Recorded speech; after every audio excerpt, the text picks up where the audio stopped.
Hey guys, tonight we dive into a story older than pyramids, scrolls, and almost every bedtime tale you've ever heard. Picture this. You're floating in a dark, silent void. No stars, no land, not even a hint of wind. Just you, suspended in the soft nothingness of a universe that hasn't decided what it wants to be yet. And then something breathes. You feel it. A low hum, a vibration in the black velvet of space. It's the birth of chaos. Not the messy kind where your room looks like a tornado hit it, but the primal Greek void. Chaos isn't evil. It's potential.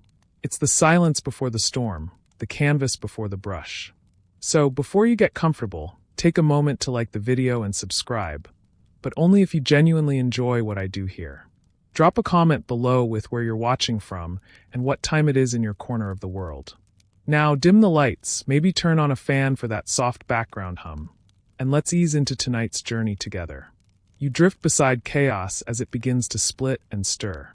Out of this shapeless soup of energy come the first ancient presences. Nyx, night, heavy like a velvet curtain drawn across your chest, and her brother Erebus, darkness, who swallows even the shadows. Their child, Ether, the bright sky, yes, literal light born from darkness. That's Greek mythology for you. Contradiction is a feature, not a bug. And somewhere beneath your feet, wait, there is no floor yet, Gaia arrives. You blink. She's the first thing that feels real. Solid. Earthy. Literally earth. She isn't born so much as she becomes. Rolling hills for hips, ocean basins cupped in her belly, valleys rising like veins in her arms. Gaia is mother to all. She yawns, and you swear you hear plate tectonics. Then, popping into existence like the world's first intrusive neighbor, comes Uranus, the sky god. He's not the fluffy cloud type. Uranus stretches endlessly overhead, sometimes soothing, sometimes smothering. And just like that, you've got the first cosmic couple, sky and earth. Historians still argue whether this pairing was meant to represent literal weather patterns, early agricultural metaphors, or just the Greeks projecting their family drama onto the cosmos. Either way, Gaia and Uranus get busy. And not in the flowers and dinner date way. They're gods, remember. When they create children, entire categories of reality pop out. First come the Titans, 12 in total. You meet Kronos, youngest and sharpest of them all. Then there's Rhea, his future wife, and moodier siblings like Oceanus, who is the ocean, and Hyperion, the future father of the sun. No pressure. Gaia also gives birth to the Cyclopes, giants with a single eye who forge thunder, and the Centimanes, hulking monsters with 100 hands. Picture a walking hedge of limbs, all slapping, grabbing, clapping out of sync. Terrifying, but weirdly useful if you need 50 hugs at once. But Uranus?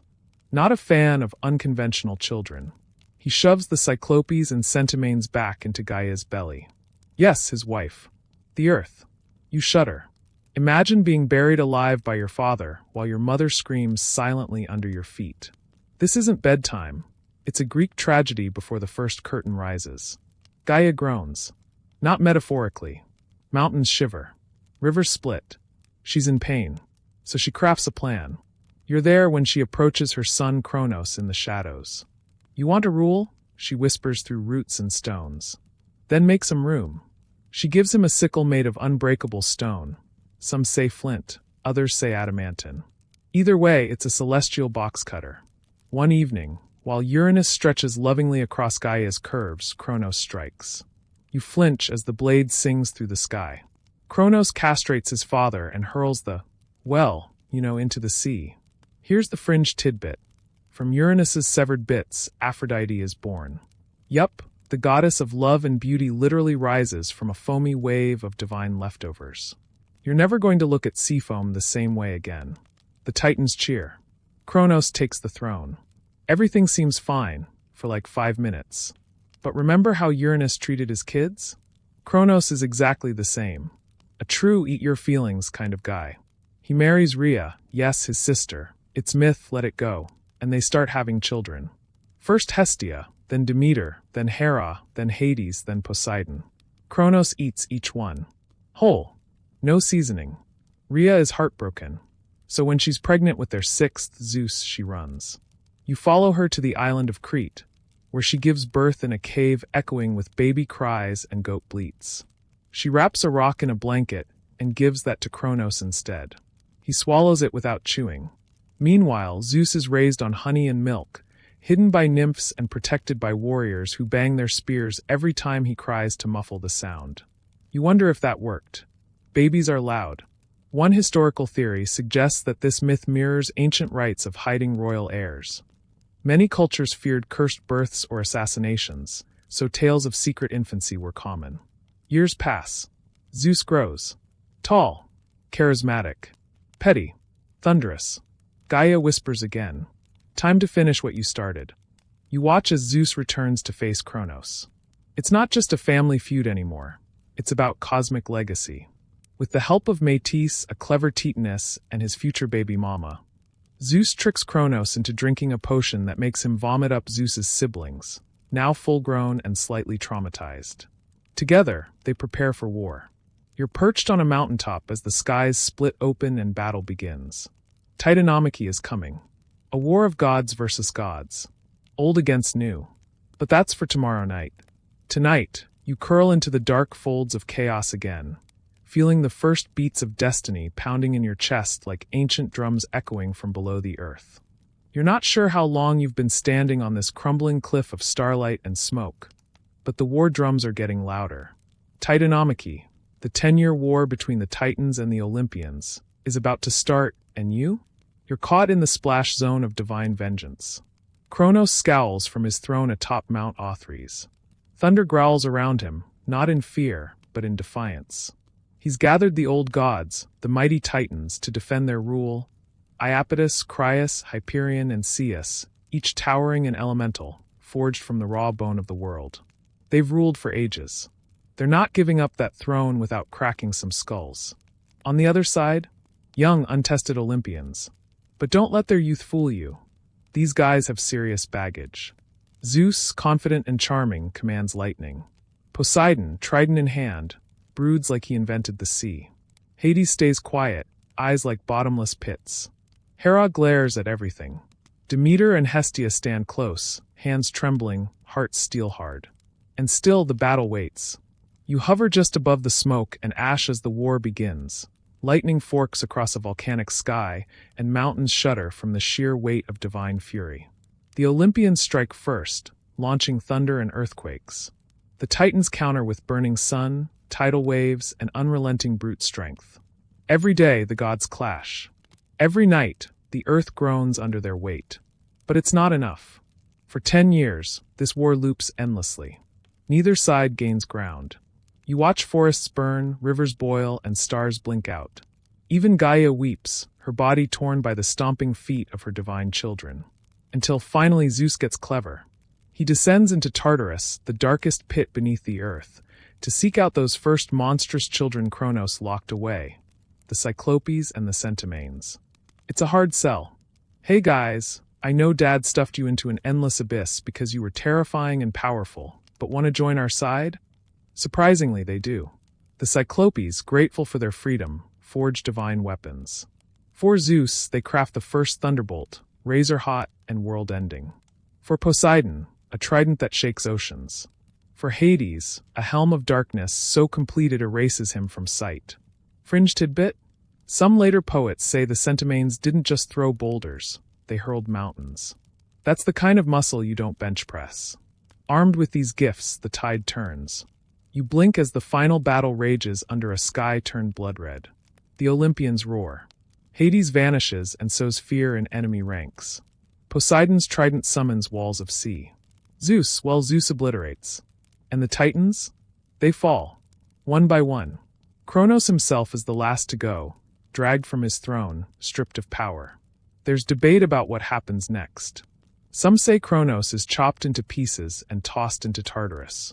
Others say Zeus lets him live on as a harmless, powerless god of time, slipping through history like an old man everyone forgot to invite to dinner. Either way, the age of the Titans ends. You stand on a quiet mountaintop, soot in your lungs, and hear the first breath of a new world. Zeus claims the sky. Poseidon dives into the oceans. Hades, unseen, unreadable, claims the underworld. Historians still argue whether this triple division reflects natural resources, sky, sea, soil, or power-sharing politics. Some say it's just divine real estate drama. Meanwhile, Mount Olympus becomes the new HQ. Carved from mist and marble, the palace shines like a jewel in the clouds. You climb its steps and peek through columns to see divine siblings argue, feast, flirt, and scheme. But not all the Olympians are adults yet. You pass Athena, born fully grown from Zeus's forehead after a rather alarming headache and an axe to the skull. Yes, you read that right. Zeus ate her mother, Metis, to avoid a prophecy, then got a splitting migraine and out popped a goddess in armor. Not your average birth plan. You meet Apollo and Artemis, divine twins of light and moonlight. Their mother, Leto, was hunted by Hera, jealous much? Forced to give birth on a floating island with only palm trees and midwife sea spirits for company. Ares shows up, god of war, perpetually angry and underappreciated. Hephaestus limps behind him, tossed off Olympus as a baby because he wasn't cute enough, only to become the master craftsman of the gods. You make a mental note never to underestimate quiet nerds with hammers. Hermes, the baby trickster, steals Apollo's cattle on the day he's born. You almost laugh, until you realize he's wearing sandals with wings. Dionysus, god of wine and divine drama, arrives later, disrupting the whole family dynamic like a drunk cousin crashing a wedding. But not everything is golden. The Titans banished plot from Tartarus. The earth still smolders. Humanity doesn't exist yet, not really. The Olympians may rule the sky, but chaos always lurks in the shadows. And there's more trouble bubbling up. Old debts. New prophecies. Secrets Zeus hasn't shared with anyone. As you lean against the cool stone of Olympus, watching the gods toast their new world with nectar and sarcasm, you feel it, a shift in the wind. The peace is fragile. The stories are only just beginning. You blink and stretch your limbs beneath a dusk-hued sky, but the air tastes strange tonight, thick with tension and the faintest scent of betrayal. The war's over. The Titans are locked away. Olympus is polished and gleaming. And yet, there's a shadow crawling along the marble colonnades, a prophecy that still rattles in Zeus's mind. Remember Kronos? The paranoid baby gobbler? He acted out of fear that one of his children would dethrone him. Now Zeus can't shake the feeling that he's inherited more than just a throne. He's inherited the paranoia too. So, he decides to outclever fate. Enter Metis, Titaness of wisdom, counselor to Zeus, and let's be honest, far too smart to be dating him. But she is. And when she gets pregnant, an old prophecy rises like a ghostly tide. Your child will be wiser than you. Your child will overthrow you. Zeus doesn't panic, at first. But then he pulls a Kronos-level move. He swallows Metis whole. Yep, that's his solution. Swallow your pregnant partner like a glowing ball of anxiety. It's poetic in a twisted, cyclical way. Now here's the kicker. It kind of works. Metis doesn't die. Instead, she keeps living inside his body, whispering advice straight into his thoughts. She's like a live-in voice assistant, except with ethics, pregnancy cravings, and probably an opinion on every decision he makes. Months later, Zeus gets a headache. A splitting, howling, mountain-shaking migraine. Desperate, he begs Hephaestus, remember the forge god, to crack open his skull.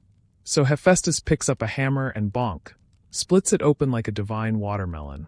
Out steps Athena, fully grown, wearing armor, holding a spear, coolly radiant, like she knows she's smarter than everyone in the room. This moment becomes legendary, not just because of the birth, but because Athena chooses to stay loyal. She never tries to overthrow Zeus. Not once. Historians still argue whether this loyalty was myth-making propaganda or just good old-fashioned daddy's girl devotion. Still, the prophecy lingers. Maybe it wasn't Athena the oracle meant. But Zeus isn't done with weird birth stories. You trail behind him now through golden corridors as he flirts his way across Olympus. And then down to Earth. And back again. The man is busy. One of his more famous conquests? The Titaness Themis, goddess of justice. With her, Zeus sires the Moirai, the Fates. They appear suddenly in your peripheral vision. 3 shadowy women spinning, measuring, and snipping threads of mortal life. You try not to imagine what your thread looks like. Another union? Mnemosyne, goddess of memory. With her, Zeus fathers the Muses, 9 glittering daughters who whisper inspiration to poets, artists, and the occasional distracted YouTuber. But the drama amps up when Zeus meets Hera, his sister. Yeah, I know.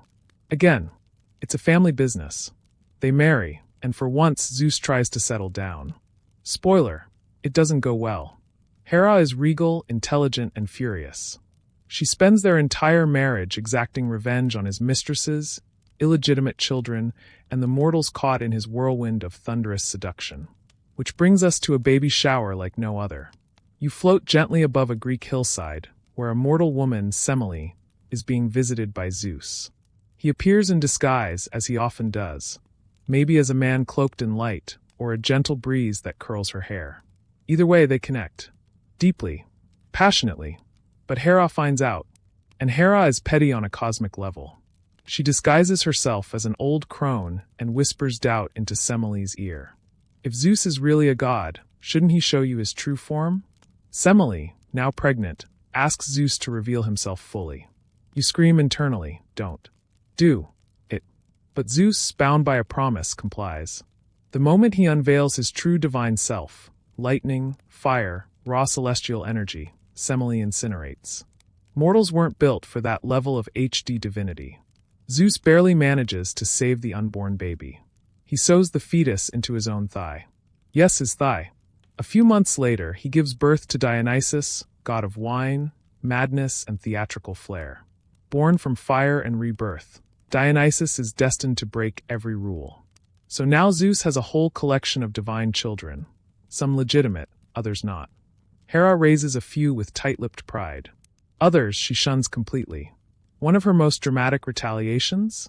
Tossing baby Hephaestus off Olympus because he was born disfigured. He lands in the sea, where sea nymphs raise him gently. Eventually, he returns and takes his place as the divine blacksmith. But the wound lingers, both physical and emotional. In an ironic twist, Hephaestus ends up married to Aphrodite, the goddess of beauty. Let that sink in. She doesn't love him. She loves Ares, the war god, arrogant, golden, and dumber than a sack of amphory. Their affair becomes the hottest gossip on Olympus, especially when Hephaestus sets a trap, literally. He builds invisible chains over the bed, catches them mid-affair, and invites the whole pantheon to watch. Yes, divine-level pettiness. You try not to laugh, but come on. That's some real Ogun State WhatsApp group drama. Meanwhile, back on Earth, the gods start meddling more and more. Zeus can't resist descending in disguise. Once as a swan, don't ask. Another time as golden rain, really don't ask. And once as a bull. Each time results in a hero being born. Demigods who will shake the foundations of mortal life. You sense something shifting. These aren't just isolated stories anymore. They're threads in a growing web. Fate, power, consequences. Mortals will start playing bigger roles. Their struggles will reflect the chaos above. And the gods, those glittering, volatile immortals, will keep stirring the pot. Because in Greek mythology, no one stays out of trouble for long. You open your eyes to the echoing clang of distant goat bells and the hum of a Cretan breeze. The sky above you pulses gold and cerulean, and somewhere, hidden deep in the folds of Mount Ida, a child is being raised under the cover of clouds and prophecy. His name is Zeus, and he isn't a god yet. You creep closer, careful not to step on the exposed roots curling around the cave entrance. Inside, it's cool and damp, smelling faintly of honey and crushed laurel leaves. You can hear the soft bleating of Amalthea, a divine goat who feeds the infant Zeus with enchanted milk. In the shadows, Curetes, a rowdy band of bronze-clad warriors, dance and clash their weapons, stomping and shouting to drown out the baby's cries. Why? Because if Kronos hears a single whimper, he'll come to swallow this one too. You remember him, right? Kronos, the baby-consuming time lord with a serious control problem? The Titans still rule, and Zeus, just a wiggly infant wrapped in swaddling clouds, is the only hope for rebellion. The war hasn't started yet, but it's brewing. And so he's raised in secrecy, nurtured by mountain spirits, fed on ambrosia, and told bedtime stories about the siblings he's never met. Hestia, Hera, Demeter, Hades, Poseidon, all swallowed alive by Kronos. You wonder what that kind of bedtime story does to a kid. As he grows, you follow him through pine-thick forests and sacred glades. He learns how to listen to the wind, how to speak to thunder, how to tame the wild lightning crackling at his fingertips. He talks to eagles like they're siblings and learns from nymphs who remember the birth of rivers. But the moment he turns adult, strong, broad-shouldered, eyes like storms, Gaia whispers to him again. It's time. So Zeus sets off. He doesn't barge into Kronos' palace, demanding revenge. That would be too easy. No, first he seeks help. He finds Métis, the cleverest of the Titanesses, and yes, the one he'll eventually swallow, but let's not jump ahead. Together, they brew a potion. Not the bubbly, purple kind you find in cartoons. This one is thick, bitter, and laced with fate. You hold your breath as Zeus, disguised as a servant, offers it to Kronos like it's wine. Kronos drinks, smirks, then coughs, then vomits. One by one, fully grown gods tumble out of him. Poseidon, soaking wet and already angry. Hera, shouting and ready to fight. Hestia, Demeter, and Hades, dazed but alive. And suddenly Zeus has a team. Together, they step into the world like thunderbolts crashing through glass. But the Titans won't give up easily. Kronos rallies his siblings. He builds up his stronghold on Mount Othrys, while Zeus claims Mount Olympus. The sky becomes a battleground. The earth? A board game. And you?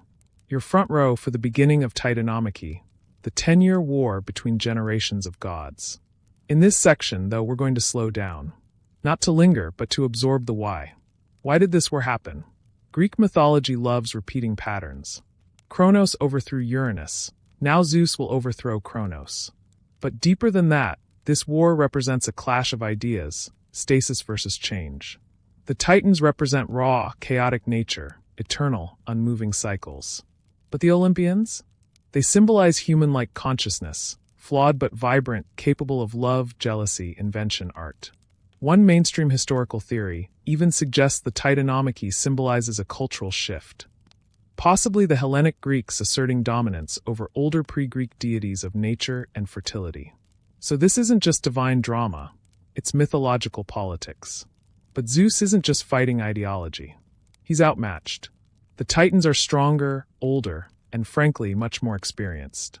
So he seeks allies where no one else dares go, Tartarus. You steel your nerves as you descend with him into this abyss, a place even nightmares won't visit. Deeper than Hades, older than fear, guarded by crushing gates and eternal storms. There, bound in agony, are the Cyclopes and Centimanes, cast aside by Uranus for being too monstrous. Even Kronos feared them. Zeus releases them. The Cyclopes, grateful beyond words, gift him a divine arsenal. A thunderbolt that splits mountains and vaporizes doubt.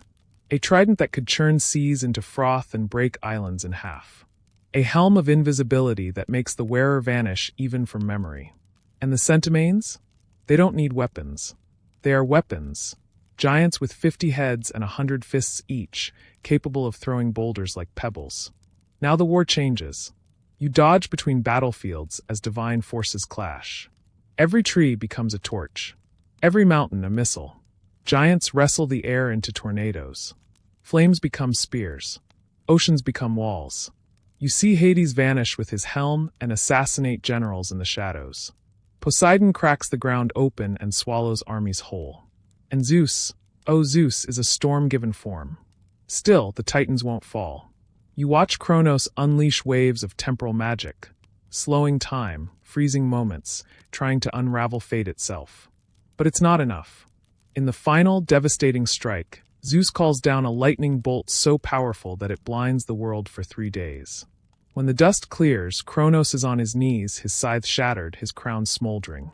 Zeus steps forward, not to kill, but to bind. He chains Kronos and the remaining rebel titans in Tartarus, guarded by the Centimanes, whose loyalty now belongs to the new gods. And just like that, the Olympians reign. Historians still argue whether this victory symbolizes enlightenment over primal instinct, or just the usual generational coup dressed up in divine metaphors. You return to Olympus with the victors. There, Zeus declares a new order. He divides the realms. Sky goes to him. Sea goes to Poseidon. Underworld goes to Hades. Earth? That's neutral ground, for gods and mortals both. But mortals don't quite exist yet, not properly. That's coming soon. For now, the gods feast. They drink nectar, eat ambrosia, toast the new era. But the Olympians are young, passionate, vindictive, prone to cheating on each other and throwing each other off mountains. The peace is fragile. And prophecies? They never really go away. Some say Kronos isn't gone, just sleeping. Others say he whispers still, from beneath the world, promising a second reckoning. You sit quietly beside a column and watch as Zeus leans over the edge of Olympus, staring down at the empty world below. He has power.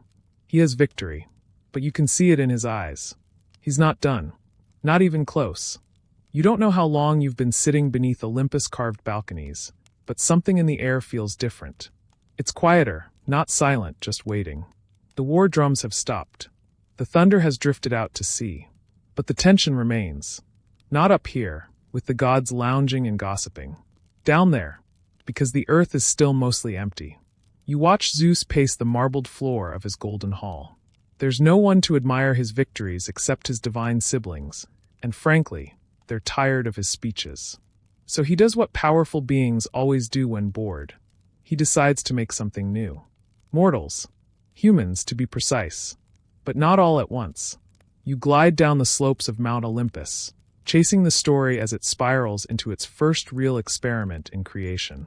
The task is handed to Prometheus, one of the Titan brothers who didn't side with Kronos during the war. He's clever, defiant, and maybe a little too fond of loopholes. You find him sculpting in the dust of a riverbed, fingers stained with clay. He's kneeling, shaping arms and faces from the same earth that bore Gaia. He whispers things into his creations: curiosity, resilience, the ability to ask why. Traits that will someday get your species into all kinds of trouble.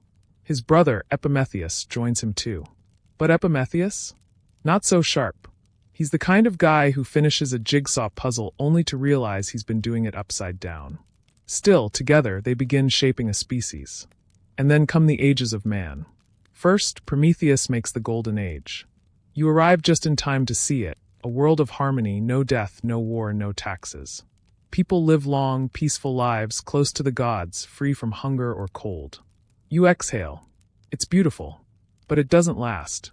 Zeus, growing increasingly suspicious of Prometheus' two perfect creations, slowly withdraws his favor. The gods become distant. Seasons start to shift. Mortality creeps in like a fog. So begins the Silver Age. People grow foolish.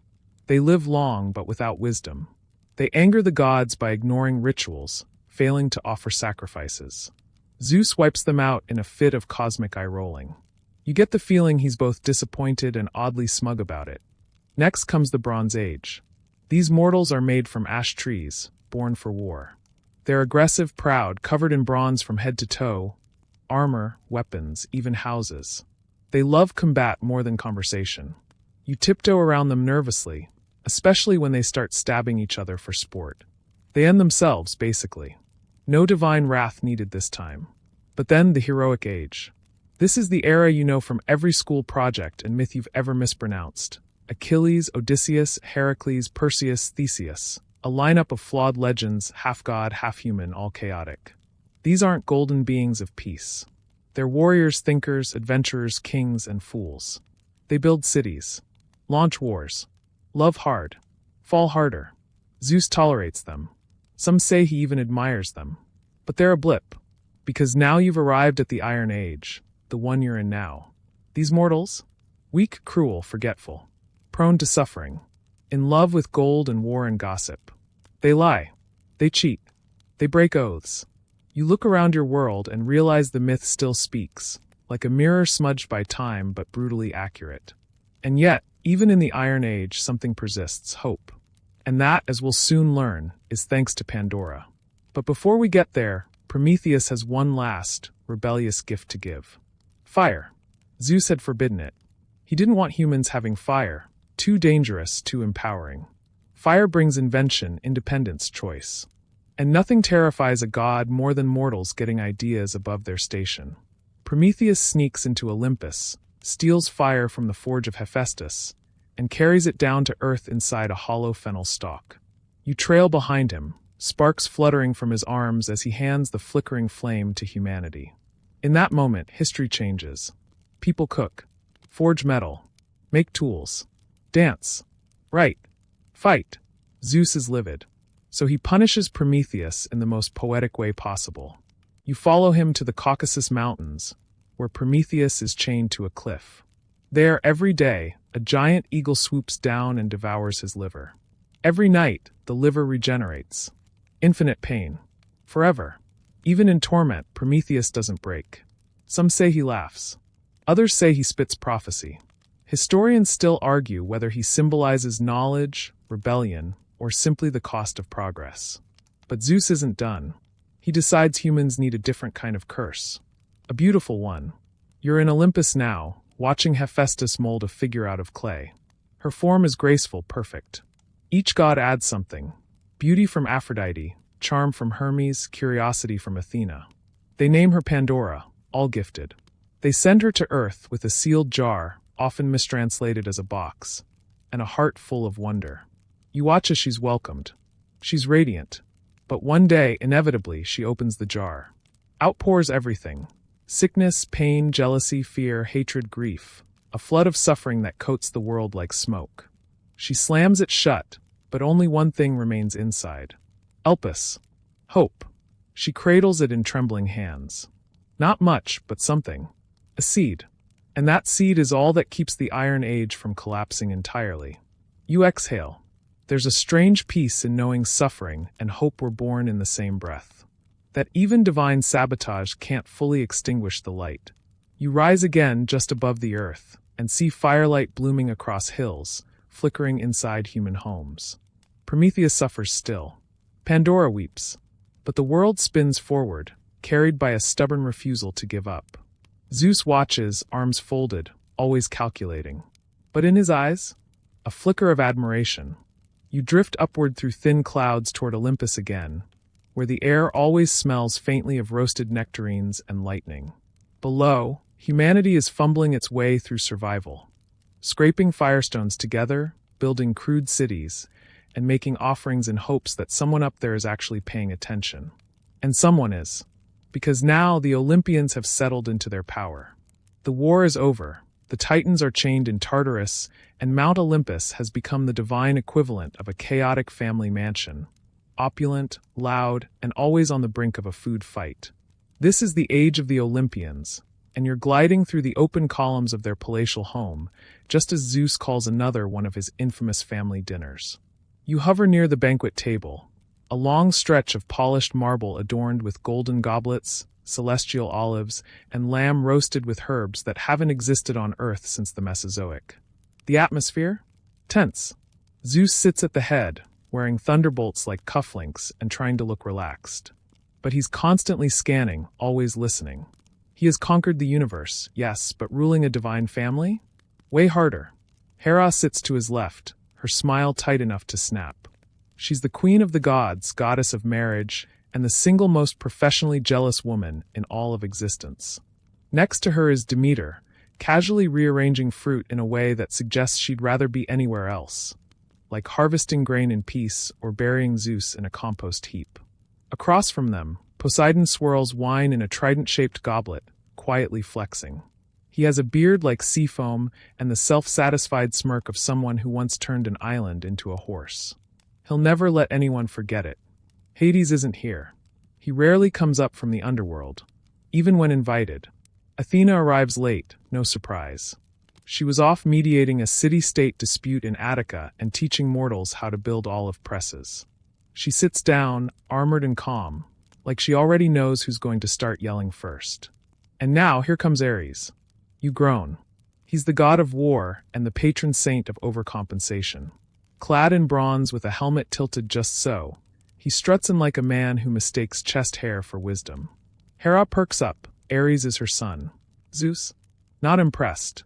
Then there's Hephaestus, limping in last, dragging soot behind him like a tired factory shift. He says nothing, just sits and eats his lamb with slow, deliberate bites. You notice his eyes flicker toward Aphrodite, who is very pointedly not looking at him, because Aphrodite has her eyes locked on someone else. Hermes, winged sandals, mischievous grin, halfway through stealing the fig off your plate before you even noticed. He's the messenger, god of boundaries and bargains, and he thrives in the awkward pauses between drama. He's also the only one who can get away with cracking jokes at Zeus's expense and not get vaporized. And finally, there's Dionysus, the last to join the pantheon. He wasn't always part of the 12 Olympians. His seat at the table is still a hot topic. But here he is now, wine god and divine wildcard, sloshing his goblet and singing off-key. The room is packed. The energy is restless. You sit in the corner, barely breathing, as the conversation flares up. Hera accuses Zeus, again, of sneaking off to visit some mortal. Zeus denies it, but you know better. Hermes raises his eyebrows. Athena sighs. Ares pounds the table in support of war with Thessaly for no apparent reason. Hephaestus mutters something about respect. Dionysus starts breakdancing on a table. Nobody asks him to stop. It's divine reality TV. But beneath the pettiness, a truth pulses. These gods are personality incarnate. They mirror the best and worst of us. They rage, love, betray, forgive, and mess up, all while wielding the forces of nature itself.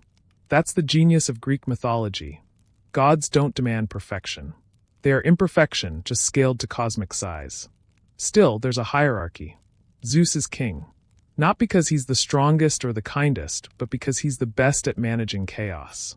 Take the time he assigns Apollo and Artemis their divine portfolios. You flash back to their birth. Leto, their mother, was chased all across the earth by a vengeful Hera. No one would shelter her. Finally, a floating island, Delos, offered safety. There, she gave birth to Artemis, who immediately helped deliver her twin Apollo. Yes, she's that kind of overachiever. Apollo becomes the god of sunlight, music, prophecy, and plagues because variety is the spice of divine existence. Artemis becomes the goddess of the moon, the hunt, and fiercely independent womanhood. Together, they're luminous and lethal. You tag along as Apollo slays the python at Delphi and claims its oracle. That temple becomes the spiritual heartbeat of ancient Greece. Kings, generals, and farmers alike climb its slopes to ask cryptic questions, and leave with even more cryptic answers. Historians still argue whether Delphi's trance-like prophecies came from natural gas emissions or pure performance art. Either way, it worked. Meanwhile, Artemis roams forests, arrows slung over her back, rejecting every suitor. A mortal hunter named Actaeon once stumbled upon her bathing. For that, she turned him into a stag, and he was ripped apart by his own hunting dogs. You make a mental note. Never interrupt Artemis's bath time. As the gods expand their influence, Earth begins to shift under their attention. They inspire humans to build temples, carve statues, compose hymns. But they also meddle. A lot. Zeus turns into bulls. Hera plants snakes in baby cradles. Athena helps craft the first ships. Hermes invents the lyre from a tortoise shell. Sorry, tortoise. Dionysus throws wine parties that literally drive mortals mad. And slowly, humans start praying upward more often. They begin seeing the divine not just in stars and storms, but in behavior, ambition, jealousy, invention, revenge. The gods have become mirrors. Not always flattering ones, but recognizable. One fringe belief from ancient Greek mystery cults even suggested that gods existed only as long as mortals remembered them. Divinity as a reflection of human attention. You sit on the slope of Olympus and think about that. Would Zeus still throw thunderbolts if no one feared him? Would Aphrodite glow if no one longed for beauty? Would Hades remain ruler of the dead if no one feared dying? As twilight falls, a warm breeze stirs the grapevines growing up the temple columns. Somewhere in the mortal world below, a new city is rising. A young sculptor is carving Athena's face into marble, and a girl whispers a prayer to Artemis under the moon. The gods sip their nectar, bicker, and watch it all unfold. Because the age of the Olympians has only just begun. You wake in the heart of a dry wind, somewhere between the memory of myth and the pulse of a world just learning to dream. Below you, mortal cities flicker like oil lamps, bright, fragile, and hopeful. Mount Olympus looms in the clouds above, and the gods? They're restless again. Tonight, you're heading into the tangled tales of divine drama spilling into mortal lives. Where vanity turns fatal, where gods disguise themselves for petty vengeance, and where the line between devotion and doom is as thin as a gold-threaded toga. You land in Boeotia, in the young city of Thebes, just in time to witness the birth of one of mythology's most complicated legacies. The House of Cadmus, founder of Thebes and accidental chaos magnet. It starts, as so many myths do, with a missing girl. Her name is Europa. She's a Phoenician princess, radiant and unsuspecting. One day, while picking flowers by the sea, she sees a beautiful white bull approach. It's gentle, nuzzling, almost tame. Spoiler, it's Zeus. Because apparently, shape-shifting into animals is his preferred method of flirting. Europa climbs on the bull's back, and just like that, whoosh, he dives into the sea, carrying her across the waves to Crete, where she'll bear Zeus 3 sons and never see her homeland again. Europa's brother, Cadmus, is ordered to find her. He never does. But along the way, he receives a vision from the Oracle of Delphi. Forget your sister. Follow the sacred cow. Wherever she lies down, build a city. You trail behind Cadmus as he wanders the land until a white cow collapses on a hill. There, he attempts to sacrifice it, but first needs water. So he sends his men to a nearby spring, which, surprise, is guarded by a dragon. The dragon kills all his men. So Cadmus slays the beast himself. Then, on divine instruction from Athena, he sows the dragon's teeth into the soil. From it rise armed warriors, born of the earth, fully grown and ready to fight. They immediately turn on each other. Only 5 survive. These become the founders of Thebes. And Cadmus? He becomes the first king. But his troubles are only just beginning. The gods never forget a slight. Because that dragon Cadmus killed? Sacred to Ares. The war god sulks for 8 years before forgiving him. And only after Cadmus marries Harmonia, daughter of Ares and Aphrodite. Their wedding is blessed by all the gods. They receive a cursed necklace. Naturally, you hover beside them as they open the gift. A golden chain made by Hephaestus, rumored to bring tragedy to every generation that wears it. The gods toast. The wine flows. And just know that no good will come of this. The descendants of Cadmus and Harmonia become a Greek soap opera of betrayal, madness, and divine interference. Their great-grandson? Pentheus. He's king of Thebes and a notorious disbeliever in Dionysus. Big mistake. Because Dionysus, still raw from his mortal mother's death and his own weird thigh birth, demands worship. Not just altars and poems, ecstatic, wild devotion. He brings with him the Bacchae, women possessed by divine frenzy, dancing barefoot through forests, tearing apart wild animals with their hands. When Pentheus bans these rituals, Dionysus arrives in disguise, a soft-spoken stranger with golden curls and a knowing smile. He charms the court, deceives the king, and slowly unravels Thebes. Pentheus, curious and arrogant, wants to spy on the Bacchic rites.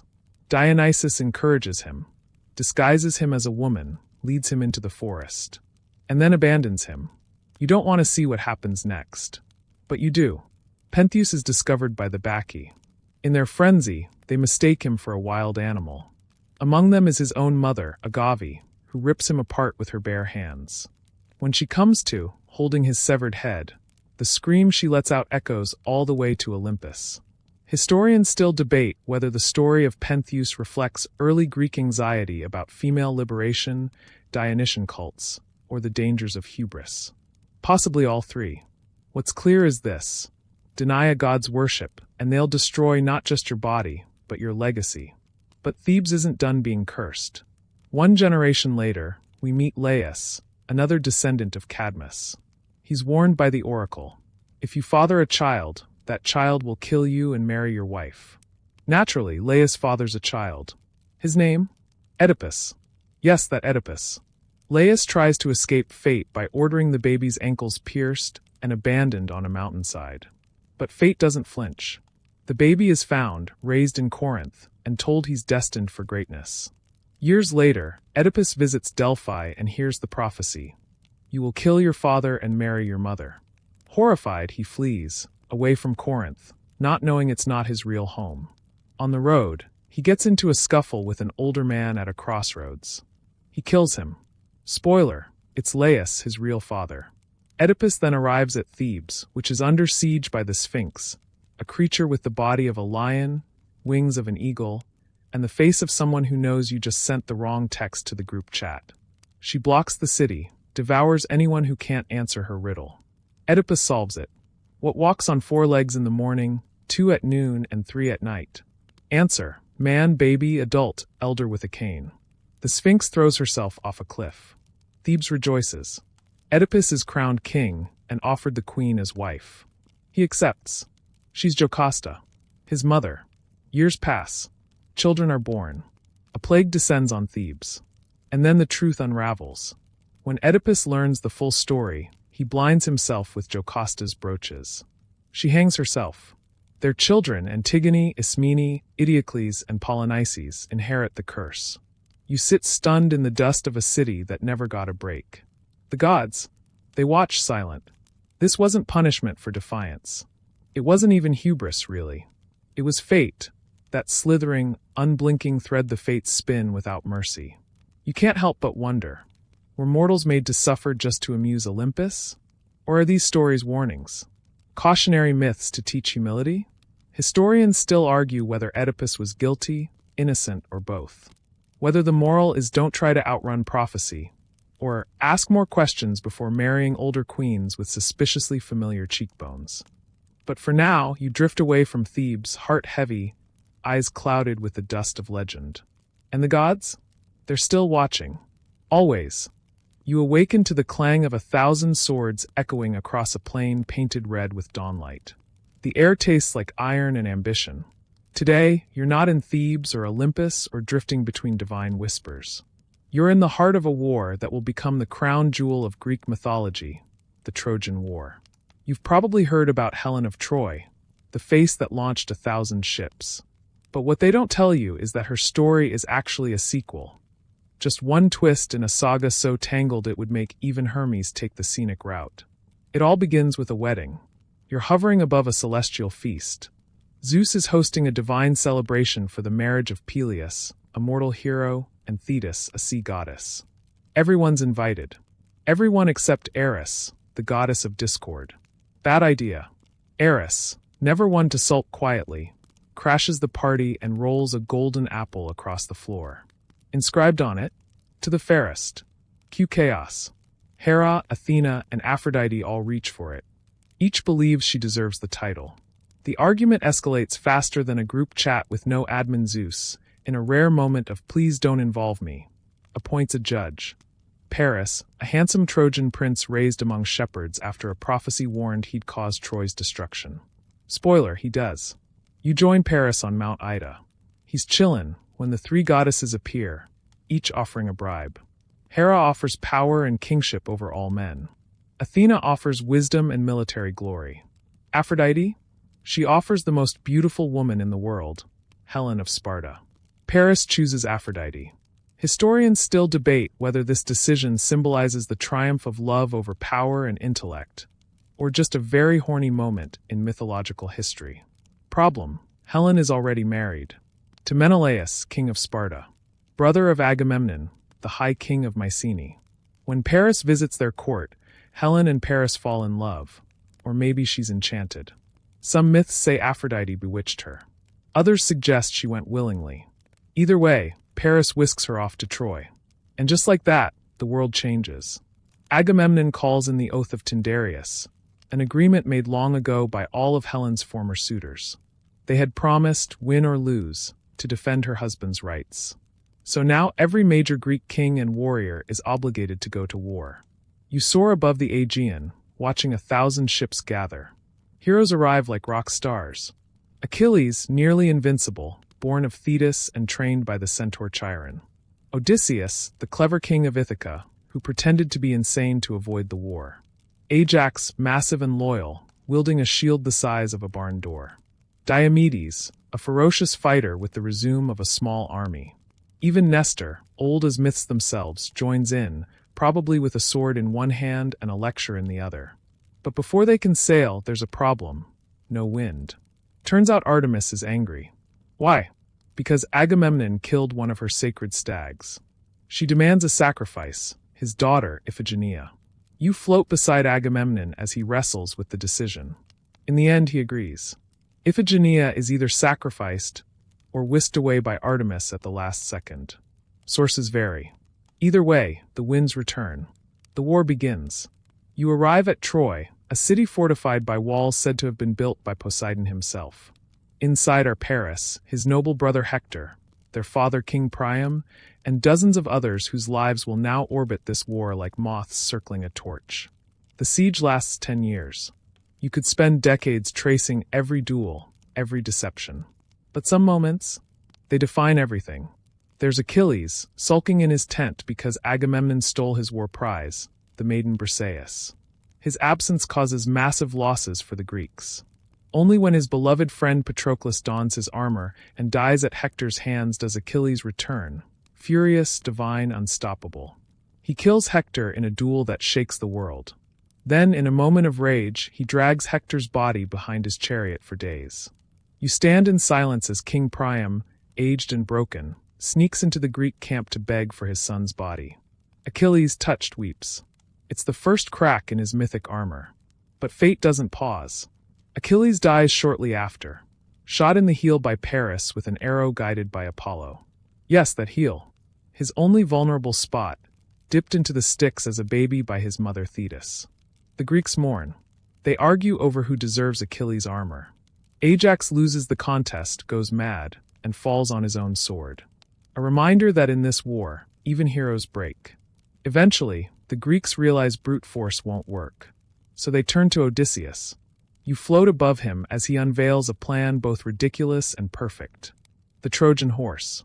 A giant wooden statue, presented as a gift, filled with Greek warriors hidden inside. The rest of the army sails away, pretending to abandon the siege. The Trojans celebrate, drag the horse into the city, feast, drink, sleep, and then, nightfall. The Greeks emerge, open the gates. The hidden fleet returns. Troy burns. Priam is killed.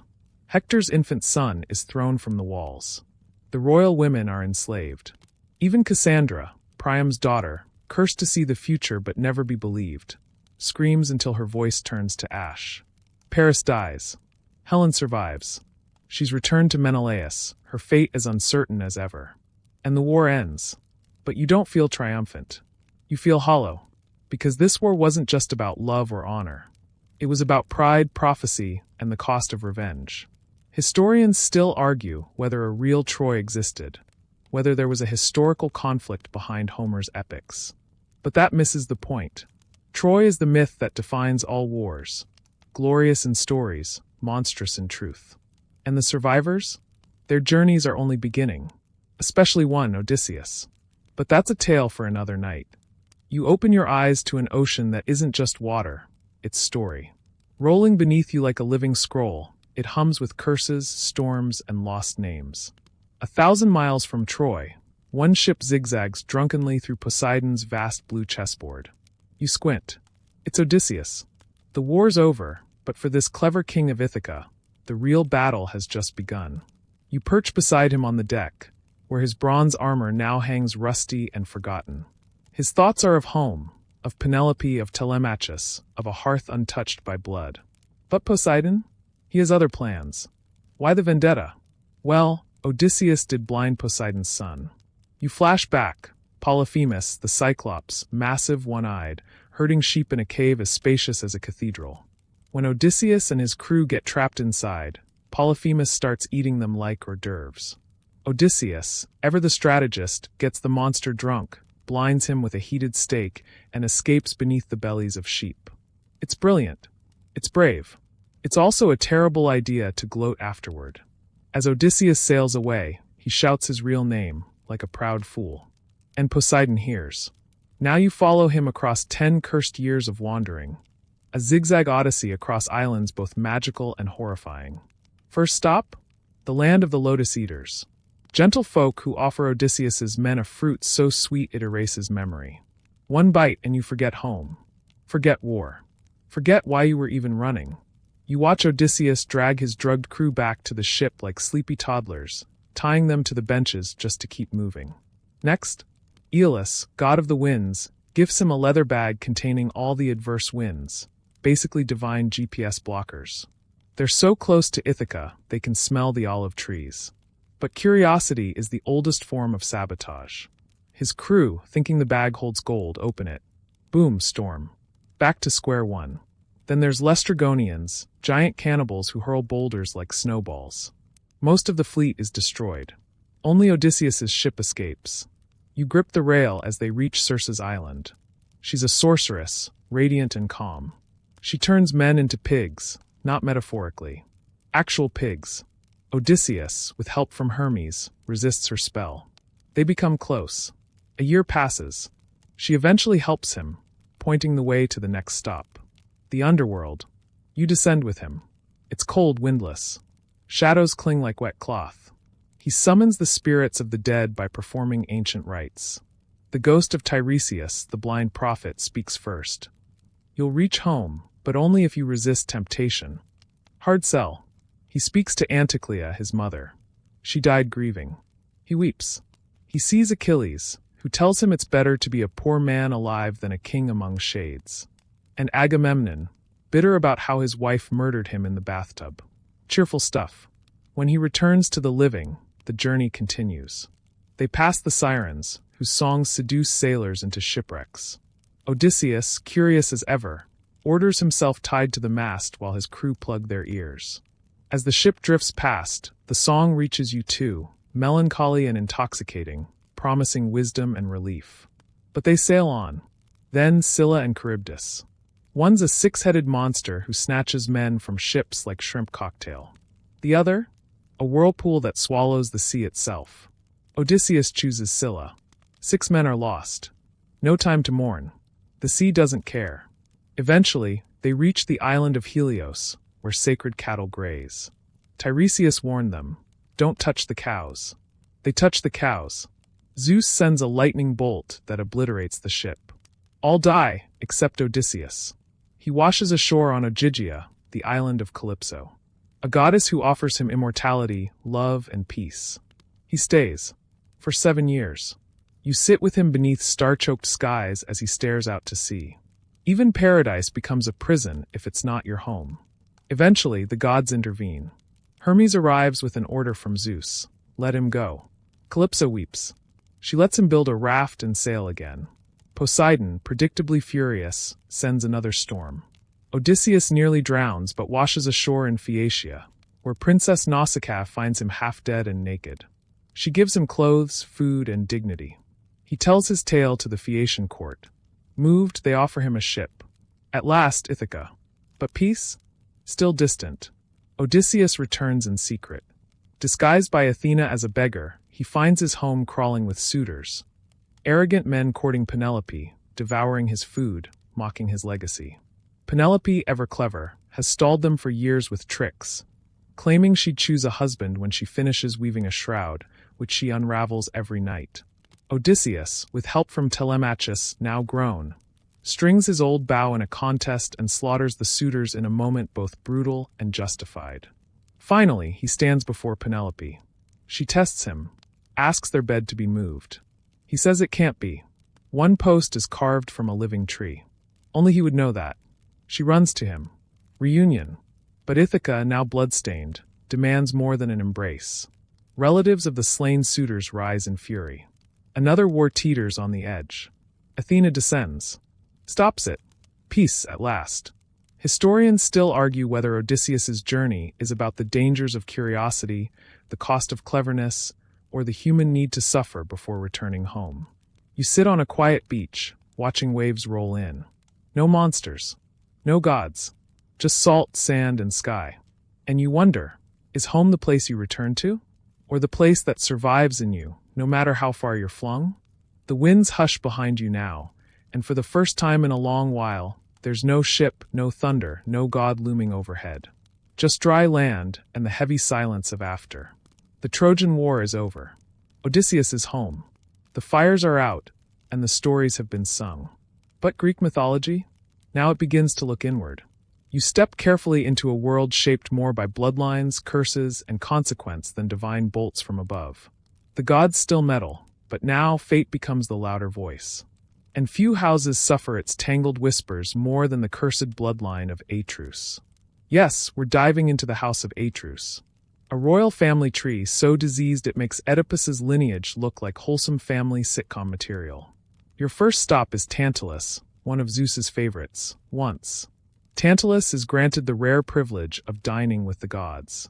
But either out of arrogance or a deep misunderstanding of dinner etiquette, he tries to test their omniscience by serving them his own son, Pelops, chopped and cooked. You recoil. So do the gods. Well, except Demeter, who's distracted by grief over Persephone. She takes one absent-minded bite of the stew. Shoulder meat. Yikes. The gods revive Pelops, replacing the missing part with ivory. Then they curse Tantalus, who is cast into Tartarus.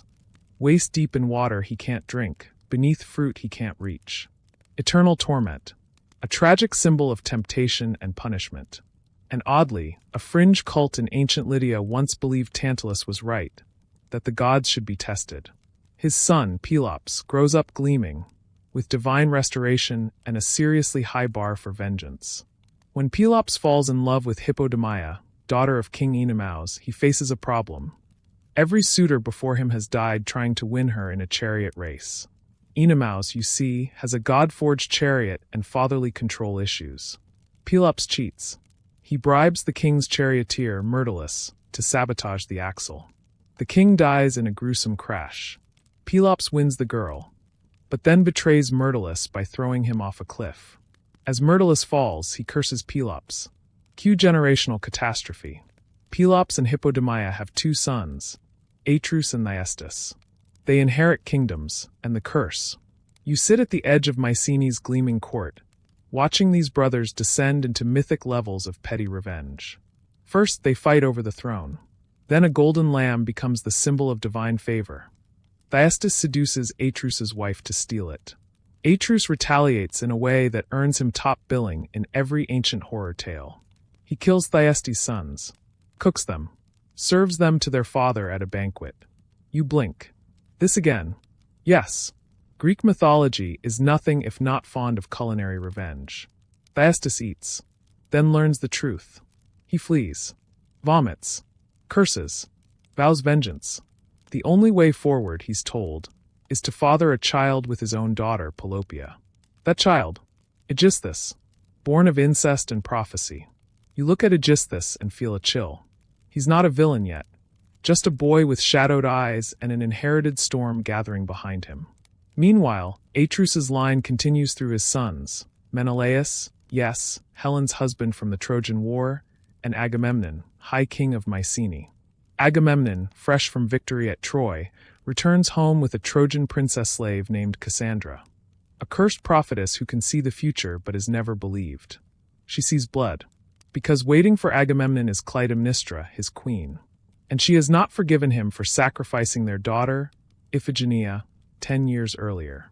You walk the dark halls of Mycenae with Cassandra as Agamemnon enters the palace. Clytemnestra welcomes him, smooth as olive oil. Then she murders him in the bath. Cassandra is killed too. You stand by as Clytemnestra and her lover, Aegisthus, take the throne. And then comes the next generation. Enter Orestes, son of Agamemnon and Clytemnestra. Raised in exile, he returns with his sister Electra to avenge their father. The question, can you murder your own mother and still walk free? The oracle at Delphi says yes. So, Orestes kills Clytemnestra and Aegisthus. Blood pools on marble. A dynasty is revenged. But the Furies, ancient spirits of vengeance, descend upon Orestes, shrieking. You watch him go mad. Not because he regrets it, but because guilt in this mythology isn't logical. It's ritual. A blood debt must be answered. Eventually, Orestes seeks purification in Athens. There, the goddess Athena calls the first trial by jury in mythic history. 12 Athenian citizens deliberate. The votes are tied. Athena casts the deciding vote. Orestes is acquitted. It's a turning point, not just for the story, but for Greek moral evolution. No longer does revenge echo endlessly through generations. Law replaces blood. Justice balances vengeance. Historians still debate whether this myth reflects Athens' shift from tribal justice to civic law. A metaphor for democracy's birth, perhaps. You drift away from Mycenae, from curses and murders and ivory-shouldered ghosts. But the scent of tragedy still clings to your tunic. Because Greek myths never really leave you. They echo. Every time a grudge lasts too long. Every time a family fractures. Every time a decision ripples across generations. You fly over ruins, once golden halls, now empty stone. And the gods? They're silent, not because they're gone, but because now it's your choices that write the next myth. You drift now through cooler air, the kind that wraps around mountaintops just before a storm or lingers at the edge of a temple's shadow. The great wars are behind you. Troy lies in ash, Mycenaean blood. But Greek mythology hasn't quieted. It's only shifted focus. Tonight, you wander into the myths of heroes who walk the line between mortal and divine, men and women blessed or cursed, with greatness, who rise above their peers but never quite escape the pull of death. You begin with one of the earliest and strangest, Perseus. No, not the one with the shield in the museum poster. This Perseus was born of a prophecy, a locked tower, and an extremely poor understanding of how to avoid divine attention. His mother, Danae, was imprisoned by her father, King Acrisius, who'd heard from the oracle that her child would kill him. So he locked her away in a bronze chamber. Zeus found her anyway, in the form of a golden rain. Yes, rain. Even historians struggle with that one. The result, baby Perseus. When Acrisius found out, he didn't dare kill them outright, gods frown on that. Instead, he cast Danae and baby Perseus adrift in a wooden chest. They survived and washed ashore on the island of Seriphos, where they were taken in by a kindly fisherman. Time passed, but trouble followed. The island's ruler, Polydectes, grew obsessed with Danae. To get Perseus out of the way, he sent the young man on a simple errand. Bring me the head of Medusa. You blink. Medusa, the Gorgon whose gaze turned flesh to stone. One of 3 sisters, and the only mortal among them. Once a beautiful priestess of Athena, she was transformed into a monster after being assaulted in the goddess's temple. Not exactly fair. Perseus, vastly underprepared, receives help from divine allies. Hermes gives him a curved blade and flying sandals. Athena offers a polished shield as a mirror. The Hesperides provide a magic sack. And the Graeae, 3 prophetic sisters who share one eye, are tricked into revealing Medusa's location. You follow Perseus across wastelands until he finds Medusa sleeping. He doesn't look at her, just her reflection in the shield. One swift stroke. Her head is taken, and from her neck springs Pegasus, the winged horse, and Chrysaor, a golden warrior. Because why not? Perseus escapes, pursued by the other Gorgons, until he's far from danger. On the return trip, he spots a woman chained to a rock, waves lapping at her ankles. Andromeda. Her mother, Queen Cassiopeia, had offended the sea gods by claiming to be more beautiful than the Nereids. As punishment, Andromeda was offered to a sea monster. Perseus kills the beast, saves the girl, marries her, because heroic labor comes with mythic perks. Eventually, he returns to Seriphos, where Polydectes has been tormenting Danae. With a single flourish, Perseus pulls out Medusa's head and turns the tyrant, and half the court, to stone. He later gives the head to Athena, who affixes it to her shield. A divine accessory, you suppose. And that prophecy? Perseus does accidentally kill Acrisius later, during a discus competition, because Greek fate has a sense of humor. But Perseus's story is just the beginning. Now you climb into the mountains with a hero of fire and punishment, Prometheus. He's not a warrior.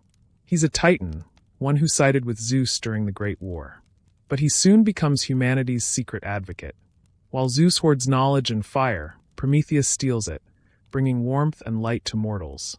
For this, he is punished. Chained to a rock on Mount Caucasus, where every day, an eagle descends to eat his liver. Every night it regenerates. Endless pain. Immortal guilt. Historians still argue whether Prometheus is a Christ figure, a symbol of human defiance, or just a divine hacker who paid the price. But eventually Heracles, yes, we'll get to him, kills the eagle and frees Prometheus. Which brings us to the next chapter, Theseus. Athens' golden boy. Slayer of monsters. Inventor of government? You first meet him lifting a stone to find his father's sword beneath it, a classic hero origin. Then he sets off for Athens, choosing the dangerous land route over the sea. And along the way, he clears it of bandits, each more grotesque than the last. Periphetes, the club-wielding thug. Cenes, who bent trees to tear people apart. Sciron, who kicked travelers off cliffs to be eaten by a giant turtle. Procrustes, who made guests fit his bed by stretching or chopping them. Each villain is punished with poetic justice. Once in Athens, Theseus learns the city is paying tribute to Crete, sending 7 boys and 7 girls each year to be devoured by the Minotaur, a bull-headed monster in an endless maze. Theseus volunteers as tribute. With help from Ariadne, daughter of King Minos, he enters the labyrinth, a disorienting nightmare of stone corridors and silence. She gives him a thread, which he ties at the entrance. After slaying the Minotaur, he follows the string back out. But don't get too attached to Ariadne. He abandons her on an island. Why, no one agrees. Some say Dionysus claimed her. Others say Theseus just ghosted her. He returns to Athens, forgetting to change the black sails to white. His father, Aegeus, seeing the black, assumes his son is dead and throws himself into the sea. The Aegean Sea still bears his name. You hover over Athens as Theseus becomes king. Not just a slayer of beasts, but a reformer. He unites the region's villages into a single political entity, invents a kind of early democracy. Heroism shifts from brute force to social order. Still, his later life darkens. His friend Pirithous convinces him to kidnap Persephone from the underworld. Yes, that Persephone. They're trapped. Only Heracles saves Theseus. But from then on, the shine is gone. His people exile him. He dies alone in exile, pushed off a cliff. A hero's end? Not quite. But in myth, glory often ends in twilight. You sit now between eras. The gods no longer fight titanic wars. The monsters are being cleared. And mortals? They're starting to ask new questions. Not just how to survive, but how to rule, how to reform, how to live with one's choices. Heroes become kings. Kings become legends. And the line between myth and history starts to blur. Soon, the most famous hero of all will rise. One with 12 labors and more enemies than friends. But for now, let the silence of the maze settle around you. The thread is still in your hand. You don't walk into this next myth. You brace for impact. Because as soon as his name is whispered, the ground shakes a little. The air thickens. The gods glance over their shoulders. Tonight, you journey with Heracles, the strongest, the angriest, the most misunderstood hero in all of Greek mythology. Not Hercules. That's his Roman remix. This is Heracles, raw and brutal, lion pelt and club in hand, barely holding back the rage that simmers beneath his skin. You find him at birth. His mother, Alcmene, is mortal. His father? Zeus. Again, because fidelity has never been one of Zeus's talents. Zeus disguises himself as Alcmene's husband and stretches one night into 3, because time dilation is apparently on the god menu. When Heracles is born, Hera, Zeus's wife, already hates him. Not just because he's another reminder of Zeus's infidelity, but because he represents something more dangerous. A mortal who might rise too high. She sends 2 snakes to kill him in his crib. Baby Heracles strangles them both. You watch his mortal parents gasp at the sight. Tiny fists clenched, serpents limp, crib legs cracked from the struggle. Even as a child, Heracles is too much. He grows fast. His teachers fear him. One accidentally insults him. Heracles kills him with a lyre. Training ends early. He's married young to Megara and his children. For a moment, you think, maybe this time a demigod gets peace. But Hera isn't finished. She sends a madness upon him. A rage so complete, he doesn't know what he's doing until it's too late. He kills Megara and their children. The silence after is unbearable. Heracles, broken and bloodied by his own hands, seeks redemption. The oracle at Delphi tells him, "You must serve King Eurystheus. Complete 12 labors. Only then will you be cleansed." So begins the 12 labors of Heracles, a set of tasks so insane, they make Odysseus's journey look like a wellness retreat. You hover above the first labor, the Nemean lion, a beast with impenetrable skin. Heracles traps it in a cave, strangles it barehanded, then skins it using its own claws. That lion's hide becomes his armor. Its head his helmet. Second labor? The Lernaean Hydra. A serpent with many heads, cut one off, and 2 grow back. Heracles brings his nephew Iolaus, who cauterizes the necks as Heracles slices. They win. Sort of. But Eurystheus disqualifies the labor. He had help. Classic. Third, the Ceryneian hind, a golden-antlered deer sacred to Artemis. He chases it for a year, finally catching it. When Artemis confronts him, he blames the whole thing on Eurystheus. She sighs and lets him go. Fourth, the Erymanthian boar. He drives it into a snowdrift and carries it back, still snorting. Eurystheus hides in a jar. Not a metaphor, a literal storage jar. You chuckle. The labors pile up. Fifth, clean the Augean stables, home to thousands of cattle, never cleaned. Heracles diverts a river through them. Genius. Eurystheus? Disqualifies it. Paid labor. Sixth, defeat the Stymphalian birds, razor-beaked, bronze-feathered nightmares. He uses a rattle gifted by Athena, then shoots them down mid-flight. Seventh, capture the Cretan bull, fire-breathing and furious. He wrestles it into submission. Eighth, steal the mares of Diomedes, man-eating horses. He feeds Diomedes to them. Problem solved. Ninth, retrieve the girdle of Hippolyta, queen of the Amazons. At first, she agrees to give it, but Hera stirs up panic. Battle breaks out. Heracles kills her. Honor meet chaos. 10th, steal the cattle of Geryon, a triple-bodied monster. Heracles kills Geryon, drives the cattle across continents, and still loses some to Hera's sabotage. The last two? They're otherworldly. 11th labor. Fetch the golden apples of the Hesperides. He doesn't even know where they are. Along the way, he frees Prometheus. Then he finds Atlas, who holds up the sky. Heracles offers to take the sky so Atlas can fetch the apples. When Atlas returns, Heracles tricks him into taking the sky back. Brute strength and cunning. 12th labor. Bring back Cerberus, the three-headed hound of the underworld. You journey with him deep into Hades, past the Styx, through shadowy fields of asphodel. There, he meets Hades and Persephone, and asks politely. They agree. Heracles wrestles Cerberus without weapons. Just raw force. Then, just as calmly, he returns him after presenting him to Eurystheus, who hides in his jar again. 12 labors. Redemption earned. But peace? No. Heracles lives on, restlessly, performing more feats. He sails with the Argonauts, battles centaurs, kills and loves in equal measure. In one myth, he even cross-dresses to serve a queen, Omphale, who makes him wear her clothes and spin wool. Historians still debate whether this was punishment, humiliation, or a very early gender role commentary. Eventually, tragedy catches up. He remarries to Deianira.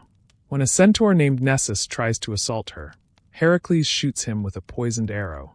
Nessus, dying, gives Deianira a love charm, his tainted blood.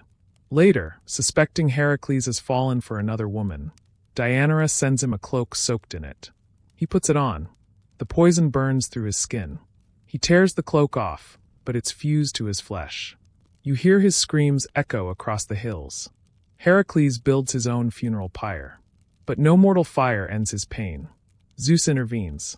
Heracles is lifted to Olympus, granted immortality. He becomes a god. Not because of his birth. Not because of his strength. But because he suffered, atoned, and still kept walking forward. He becomes a symbol of endurance, of labor's redemption, of human struggle elevated to myth. And yet, even as a god, he's not vengeful. He marries again in Olympus, feasts among the stars, and watches over athletes, warriors, and fools with heavy hearts. You feel him still, in every impossible task, every time you carry more than you should, every time pain turns into transformation. Heracles isn't just a hero. He's the bruise that becomes a badge. You wake now beneath moonlight, in a city that hums with riddles and echoes. The walls here don't whisper, they challenge. Statues tilt their heads as if waiting for your answer. Welcome to Thebes, a place so deeply wound into Greek mythology that every stone, every breath, feels like a curse trying to outrun itself. Tonight, you walk beside a man who solves the wrong puzzle and becomes the right tragedy. Oedipus. No other name in Greek myth is so tightly wound with dread, so poetic in its symmetry, so infamous for a destiny no one escapes. It begins with his parents, King Laius and Queen Jocasta of Thebes. Before Oedipus is born, they receive a prophecy. Your child will kill his father and marry his mother. So what does Laius do? He orders the baby's ankles pinned and exposed on a mountain. You wince. The cruelty stings. But a shepherd takes pity, rescues the baby, and delivers him to the childless king and queen of Corinth, who raise him as their own. They name him Oedipus, swollen foot. That name will echo for the rest of time. Years pass. Oedipus grows bold, intelligent, and proud. But when he hears whispers that he's not who he thinks he is, he goes to the oracle at Delphi. The prophecy: you will kill your father and marry your mother. Shaken, he flees Corinth, hoping to protect the only parents he's ever known. He never realizes they aren't his parents. Along the road, he meets an older man in a chariot. They argue. The man lashes out. Oedipus kills him in self-defense. You already know who it was. Oedipus arrives at Thebes, where the city is under siege, not by soldiers, but by a creature. The Sphinx, a lion-bodied, eagle-winged, human-headed monster who blocks the gates and asks one riddle. What walks on 4 legs in the morning, 2 in the afternoon, and 3 at night? Oedipus answers, man. The Sphinx dies. Some say she leaps from a cliff in despair. Thebes is saved. And as a reward, he's made king. Marries the recently widowed queen, Jocasta. They live in peace. They have children. Oedipus becomes a just, thoughtful ruler. But the truth stalks them like a shadow. A plague descends on Thebes. Crops rot. Children die. The oracle says, the land is polluted. Find the murderer of King Laius. Oedipus promises to root him out. He's a king who solves riddles, after all. But this one's different. You watch as he questions prophets, witnesses, shepherds. Slowly, pieces click into place. The old man at the crossroads. The prophecy. Jocasta's memory of her lost child. The pins in Oedipus's ankles. When it finally dawns on him, Jocasta is already gone, dead by her own hand. Oedipus blinds himself with her brooch. He doesn't die. That would be too easy. He wanders, from king to outcast, from solver to sufferer. And yet, in death, or something close to it, he's revered. Later myths say he dies at Colonus, and the ground swallows him as if claiming a sacred thing. His grave becomes a blessing for the land. Even the gods seem to respect him in the end. Historians still debate whether the Oedipus myth is about fate versus free will, or simply a tragic reminder that self-knowledge comes at the highest price. You take a breath, but Thebes isn't done. Oedipus's sons, Eteocles and Polynices, divide the throne after his fall, but like every sibling rivalry in myth, it curdles fast. They agree to rule in alternate years. Eteocles goes first. Then he refuses to give up the throne. Polynices, furious, raises an army from Argos. This is the War of the Seven against Thebes, a mythic siege led by 7 champions, each assigned a gate of the city. The defenders are strong. The bloodline holds. But at the final gate, the 2 brothers meet, Eteocles and Polynices. They kill each other. No victory. Only symmetry. Just like Oedipus's fate. Then comes Antigone, their sister. She defies King Creon, the new ruler, who declares Polynices a traitor and forbids his burial. Antigone buries him anyway. You stand beside her as she says, I was not born to hate, but to love. For this act of piety, she's sentenced to death. She is sealed alive in a tomb, where she hangs herself. Her fiancé, Creon's son, kills himself beside her body. And Creon, he weeps alone. You linger in this silence, where justice and law devour each other. Where the most moral act is disobedience. Thebes collapses in spirit long before it falls in stone. And yet, one last myth rises from its ashes. Dionysus, god of wine, ecstasy, and madness, was born from Theban blood. His mother, Semele, was incinerated by Zeus's full divine form. Dionysus was sewn into Zeus's thigh and birthed again. Now he returns to Thebes as a god, and the city refuses to believe he's divine. King Pentheus, mocking and proud, tries to ban Dionysian rites. Dionysus punishes him, not with thunder but with delusion. Pentheus is coaxed into dressing as a woman to spy on the Bacchantes, Dionysus's wild female followers. They spot him, and in a frenzy, they tear him limb from limb. One of them is his mother, Agave. Only later, holding her son's bloody head, does she awaken from the madness. The lesson isn't about drunkenness. It's about denying divinity. Thebes, for all its cleverness and strength, repeatedly ignores the warning signs. And Dionysus doesn't just demand worship. He demands transcendence. So what is Thebes? A riddle. A stage for fate, logic, madness, and transformation. You leave it now, its myths wrapped around your shoulders like a funeral shroud. Oedipus, Antigone, Dionysus, heroes of intellect, rebellion, and ecstasy. All walked its roads. All paid the price. And the Sphinx's question? Still echoing.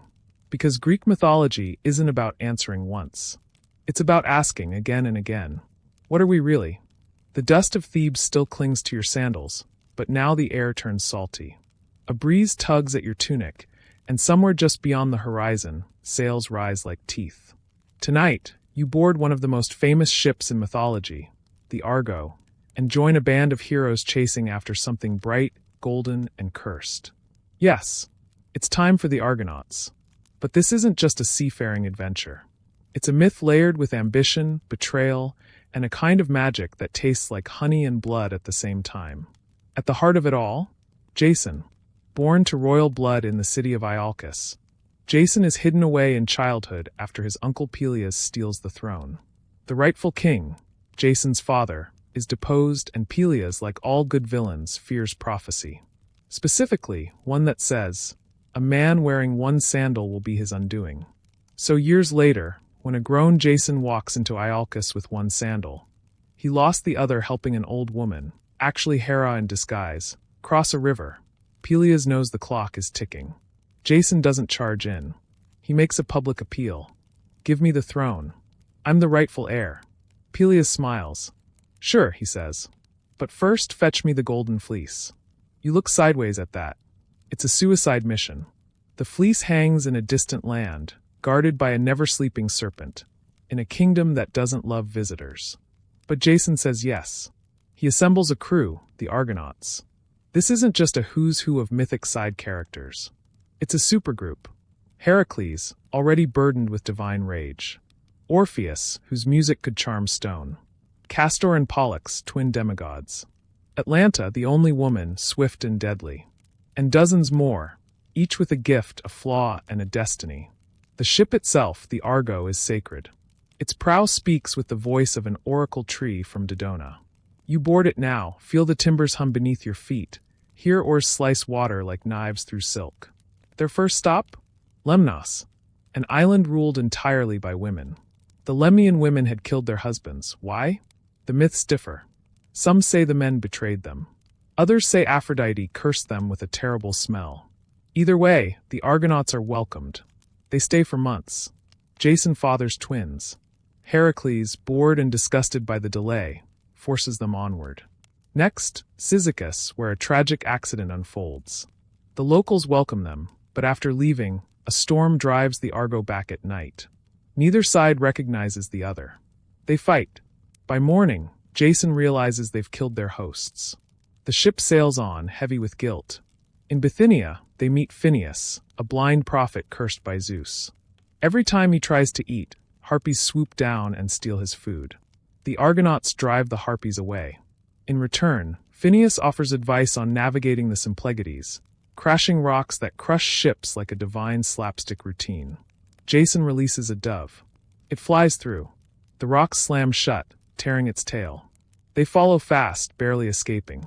From here, the voyage turns dreamlike. Islands drift.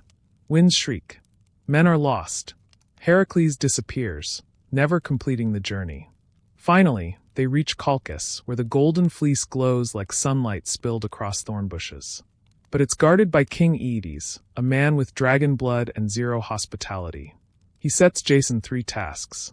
Yoke fire-breathing bulls. Sow dragons' teeth into a field. Defeat the armed warriors that spring from the earth. Jason, frankly, is outmatched. Enter Medea, Aedes' daughter, a sorceress, granddaughter of the sun god Helios, and maybe the most complex woman in all mythology. She sees Jason, falls in love, or is cursed to. Some versions say Aphrodite makes her fall. Others say it's her choice. Either way, she gives Jason what he needs: magic salves, strategy, and a promise of survival. With her help, he conquers the bulls, outwits the soldiers, and steals the fleece. But Aedes still refuses to let him go.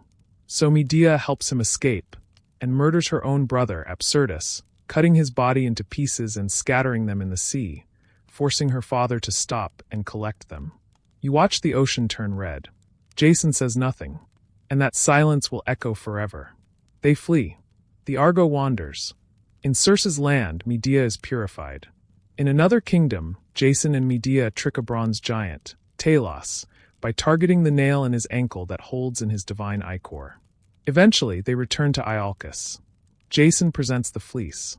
But Peleus still won't give up the throne. So Medea enacts poetic vengeance. She tricks Peleus' daughters into thinking they can restore youth by boiling their father and adding herbs. They try. It fails. Jason and Medea are exiled. They flee to Corinth, where tragedy waits. Jason, ever ambitious, decides to marry the local king's daughter, Glauce. Medea is furious. Not just jealous, betrayed. She gave up her home, her brother, her innocence. So she sends Glauce a poisoned robe. The princess dies. So does her father. And then Medea kills her own children by Jason. Not for power. For punishment. Jason is broken. Medea escapes in a chariot drawn by dragons, gifted by her grandfather Helios. Historians still argue whether she is villain, victim, or both. As for Jason, he lives on bitter, broken, fated. Years later, he dies when the Argo collapses on top of him. Fitting, because in Greek mythology, the weight of your past never forgets where you are. You stare at the sea now, and it doesn't look clean. It looks like memory. The Argo is gone, but its journey changed the world. It showed that heroes can be cowards, that monsters can love, that quests don't always end with triumph. Just consequence. You've drifted across oceans and bloodlines. You've seen lions strangled, mothers weep, and kings fall to prophecy. But now you descend, not into war or vengeance or labor, but into something stranger, more intimate and haunting. Tonight, you descend into the underworld, not to battle monsters, to love.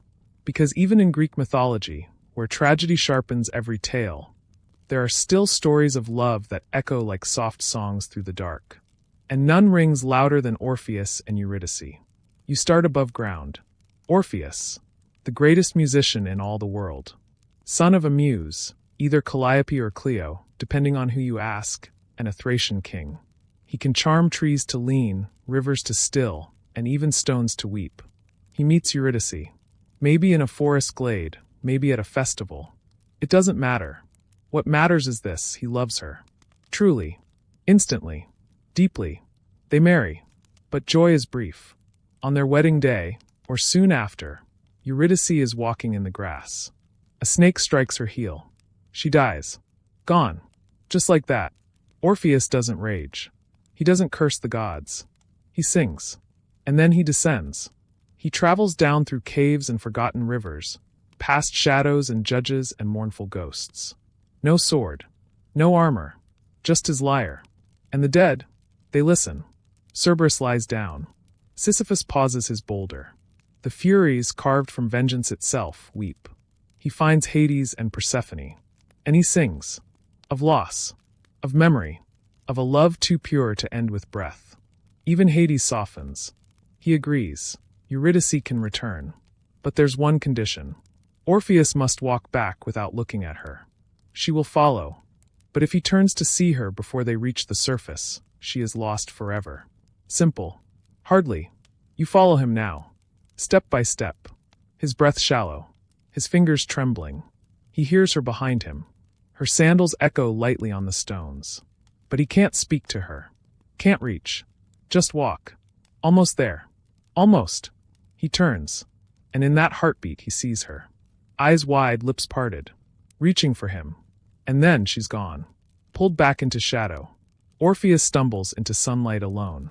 He tries to go back, but no passage opens. No music moves the dead twice. He wanders. Refuses other love. In some versions, he sings only of loss. In others, he invents male companionship, founding a tradition of song that outlives him.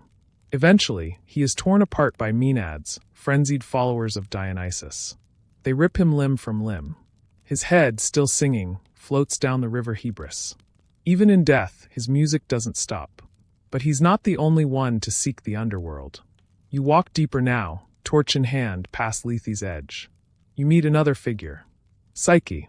a mortal so beautiful that people stop worshipping Aphrodite in her presence. Furious, the goddess sends her son, Eros, god of love, to make Psyche fall in love with something hideous. But Eros, on seeing her, falls in love himself. He spirits her away to a palace, visits only in darkness, and warns, "Never try to see him." But Psyche, prodded by jealous sisters, lights a lamp one night while he sleeps. She sees him, radiant, winged, divine. A drop of oil falls from the lamp. He awakens. Betrayed. He vanishes. Psyche wanders the world searching for him. Aphrodite, still spiteful, sets her a series of impossible tasks. Sorting a mountain of seeds, ants help her. Retrieving golden fleece, a reed gives her advice. Fetching water from the Styx, an eagle assists. And finally, descending to the underworld to collect Persephone's beauty in a box. Psyche completes them all. But on the return trip, curiosity tempts her. She opens the box, hoping to take just a little of the beauty. Instead, she falls into a death-like sleep. Eros finds her, forgives her, and begs Zeus for intervention. The king of gods relents. Psyche is made immortal, and the lovers are united forever. Their child, Volupta's pleasure. Some scholars argue Psyche represents the human soul. Her name literally means soul in Greek. Undergoing trial and growth, shaped by love, humbled by curiosity. But you can't linger, because another myth waits in the shadows. Persephone, the queen of the underworld. You've met her before, daughter of Demeter, goddess of the harvest. One day, Persephone is picking flowers. The earth splits open. Hades emerges. He abducts her. Some say she screamed. Others say she was silent. Demeter searches the earth, neglecting her duties. Crops die. Famine spreads. Mortals pray and starve. Eventually, Zeus intervenes. Hades agrees to return Persephone, as long as she hasn't eaten anything. But she has. 6 seeds of a pomegranate. Small, juicy, binding. So a compromise is made. Persephone will spend part of the year in the underworld, part above. When she returns, Demeter rejoices, spring bursts into bloom. When she descends, Demeter grieves, the world turns cold. The seasons, born of sorrow and reunion. Yet some myths say Persephone chose the seeds, that she accepted her throne in the dark, that she is not just a victim, but a queen with power beyond flowers and grief. The underworld is not all agony. It is memory, silence, judgment, and love, twisted, tragic, but unrelenting. You cross the rivers now. Styx of unbreakable oaths. Lethe of forgetfulness. Acheron of sorrow. Phlegethon of flame. Cocytus of wailing. You glimpse figures you know. Sisyphus pushing his boulder. Tantalus reaching for fruit. Ixion spinning on a flaming wheel. The Danaids pouring water into leaky jars. Not punishment for evil. Punishment for hubris. Because in Greek myth, the worst sin isn't violence. It's believing you're above consequence. And yet, even here, there's hope. In music. In longing. In a hand outstretched in the dark. You leave the underworld not with fear, but with awe. Because in Greek mythology, love is never safe. But it is eternal. You surface now, breath held and heart aching, as if the underworld still clings to your skin. But the sun overhead is sharp, bright enough to feel offensive. That's how it goes in Greek mythology. No soft landings. The moment you dry your feet, the drums begin again. Because tonight, you return to war. Not just a skirmish or border dispute. This is the Trojan War, a myth so massive it swallowed generations, reshaped cities, and birthed legends that echo through every corner of Western storytelling. But before swords are drawn or ships are launched, we need to talk about an apple. Yes, an apple. It starts with a wedding, Peleus and Thetis, a mortal king and a sea nymph, destined to birth Achilles. All the gods are invited, except Eris, goddess of discord. She crashes anyway, tossing a golden apple onto the table, engraved with 3 sharp words. To the fairest. Suddenly 3 goddesses, Hera, Athena, and Aphrodite, all claim it. They turn to Zeus. He declines to judge, cowardly but wise. So the decision is passed to a mortal, Paris, prince of Troy. Each goddess offers him a bribe.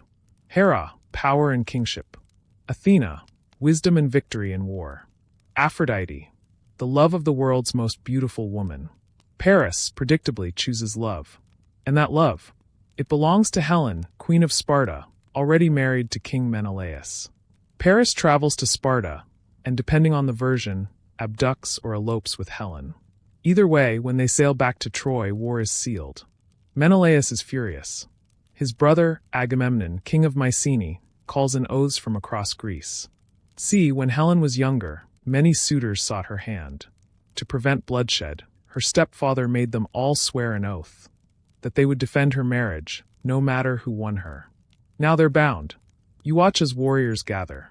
Odysseus, cunning and reluctant. Ajax the Great, a mountain of rage. Nestor, old but wise. And Achilles, just 17, half god, nearly invincible. But Achilles' mother, Thetis, knows war means death. She hides him on an island, disguised as a girl.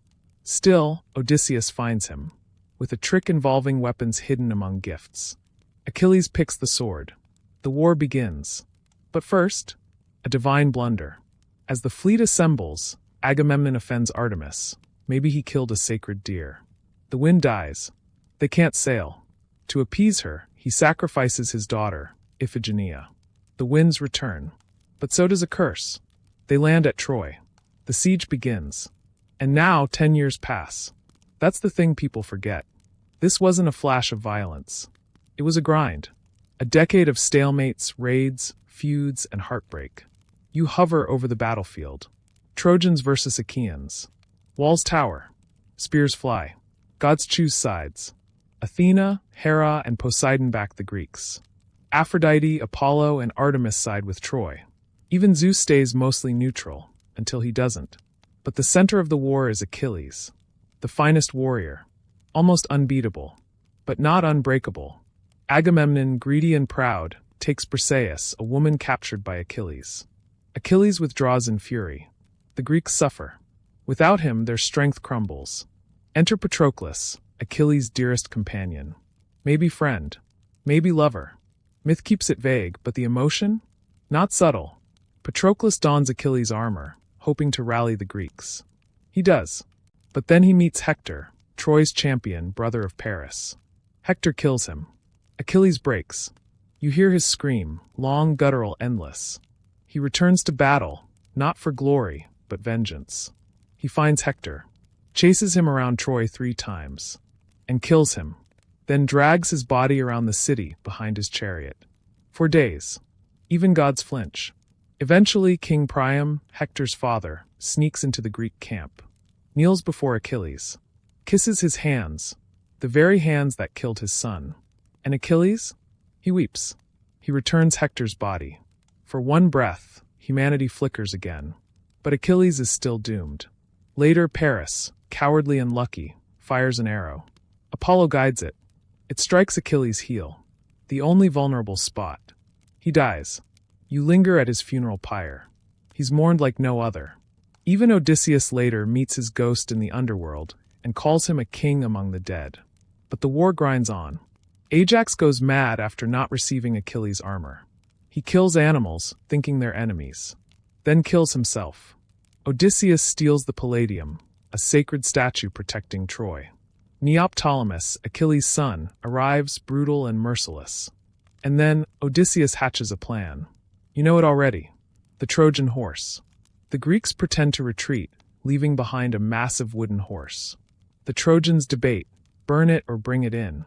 They choose poorly. That night, as Troy celebrates, Greek soldiers emerge from the horse and open the gates. The city burns. Priam is slaughtered. Hector's infant son is thrown from the walls. Women are taken as slaves. And Cassandra, the cursed prophetess who foresaw it all, is dragged away by Agamemnon. Troy falls. But victory doesn't mean peace. Each returning hero carries ruin in his shadow. Agamemnon will be murdered by his wife. Odysseus will wander 10 years more. Even Helen, guiltless or guilty, returns to Sparta untouched. And Paris, he dies during the war. Forgotten. A spark, not a fire. The Trojan War is a paradox. Its myths are timeless, but its lessons? Murky. Was it about honor? Or ego? Destiny? Or vanity? Historians still argue whether Troy was real. if the war was over a woman or just a good trade route. Archaeology shows a city burned in that region around the right time. But the myth? The myth is very real. And in it you see everything: love, betrayal, rage, sacrifice, fate, and choice. You close your eyes. The horse creaks. The flames rise. Somewhere, a lyre begins to play. Because the war is over. But the stories? They're just beginning. You walk now through the smoke and ruin left by Troy, through the footprints of dead heroes and gods who vanished back into their clouds. But not everyone gets to leave so quickly. For some, the war's end is just the start of a crueler, stranger, longer journey. Tonight, you sail with the one man everyone calls clever, but who would rather just go home. You sail with Odysseus. The war took 10 years. The return takes 10 more. You begin in Troy's ashes. The Greeks have won, but the gods are divided, offended, and frankly over it. Odysseus, king of Ithaca, has his ship, his crew, and a deep ache in his chest. He wants only to see his wife, Penelope, and son, Telemachus, again. But Poseidon? He has other plans. Odysseus blinded Polyphemus, a cyclops and son of the sea god.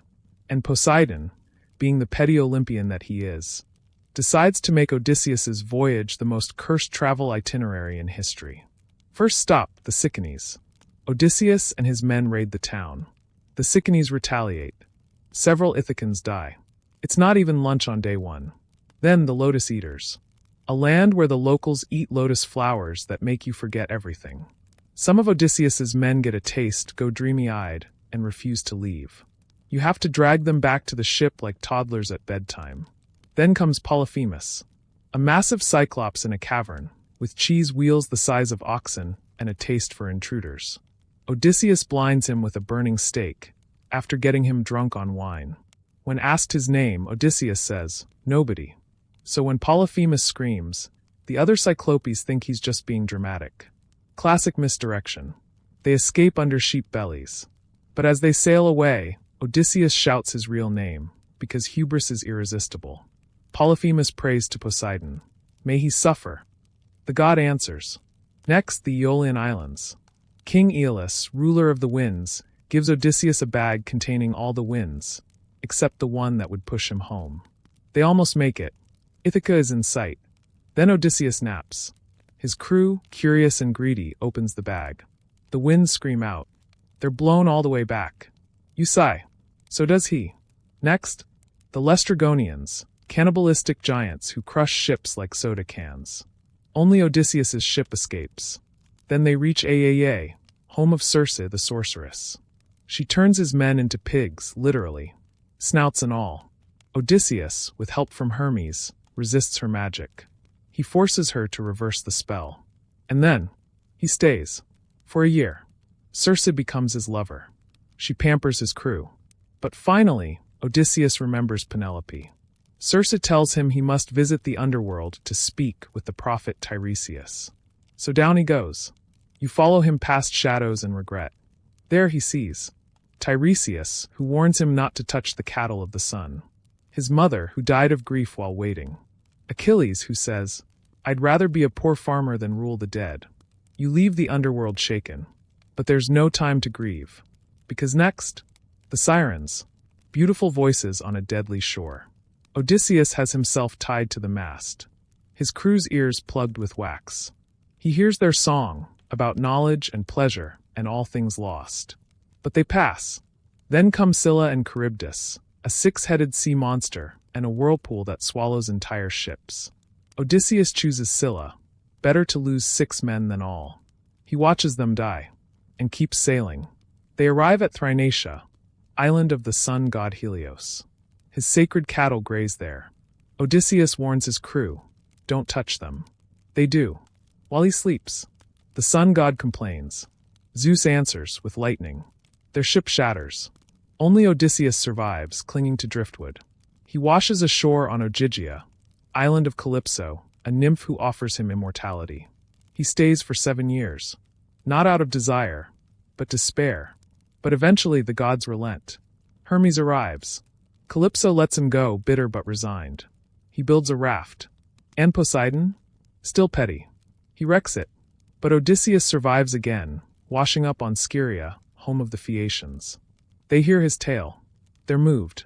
They finally sail him home, back to Ithaca, after 20 years. But it's not over. His house is full of suitors, over 100 men eating his food, courting Penelope, mocking his memory. She has waited, fending them off with clever tricks, like weaving and unweaving a funeral shroud. Odysseus disguises himself as a beggar. Tests her. Tests the servants. Plans. Finally, with his son Telemachus, he reveals himself and slaughters the suitors in a scene of righteous fury. Penelope still isn't sure. So she tests him. She mentions moving their bed. Odysseus bristles. It was carved into a living tree. It can't be moved. She smiles. Only he would know. They embrace. At last. And peace maybe for a moment. But even then, whispers say Odysseus must journey again, carrying or inland, until someone asks him what it is. Because knowledge must always walk with mystery. Historians still debate how much of the Odyssey reflects real Bronze Age travel. Some think the myths map vague trade routes or exaggerated sailor tales. Others think it's metaphor, a man navigating grief, loss, identity. But to you? It's the first great road trip of the soul. A lesson that getting home doesn't mean returning to who you were, but becoming someone who can finally rest. Odysseus isn't a hero because he fights. He's a hero because he endures. The sea is quiet now, its stories told in echoes and oars long buried in silt. But you, restless, lift your gaze to the horizon once more, because not all Greek myths lie behind you. Some stretch forward, into worlds where gods hide in marble shadows and heroes are built from brokenness and blood. Tonight, you meet a new kind of myth, not older than time, but newer than peace. This is the story of Heracles. Not Hercules, that's the Roman version. You're sticking to his original Greek name. And with it, the raw, uneasy truth of a man both revered and punished by the very gods who made him. You begin not in triumph, but in trauma. Alcmene, Heracles' mother, is immortal. Zeus, as usual, disguises himself, this time as Alcmene's husband, and sleeps with her. She gives birth to twins, Heracles, son of Zeus, and Iphicles, son of her real husband. Hera, Zeus's actual wife, is enraged. You get the sense she's not mad at Zeus, though she should be. She's mad at the child. Even in the cradle, Hera tries to kill him. She sends 2 serpents into the nursery. Baby Heracles strangles them both, giggling as if they're toys. So yeah, he starts strong. But strength doesn't shield you from fate. He grows into a towering man, muscles like myths, loyal and cheerful, but cursed. Hera drives him into a madness. In that madness, he kills his wife Megara and their children. You stop breathing. This is the cost of being born divine and human, of being caught between heaven's politics and mortal fragility. When he regains clarity, Heracles is shattered. Grief drives him to the oracle at Delphi. He asks, "How can I atone?"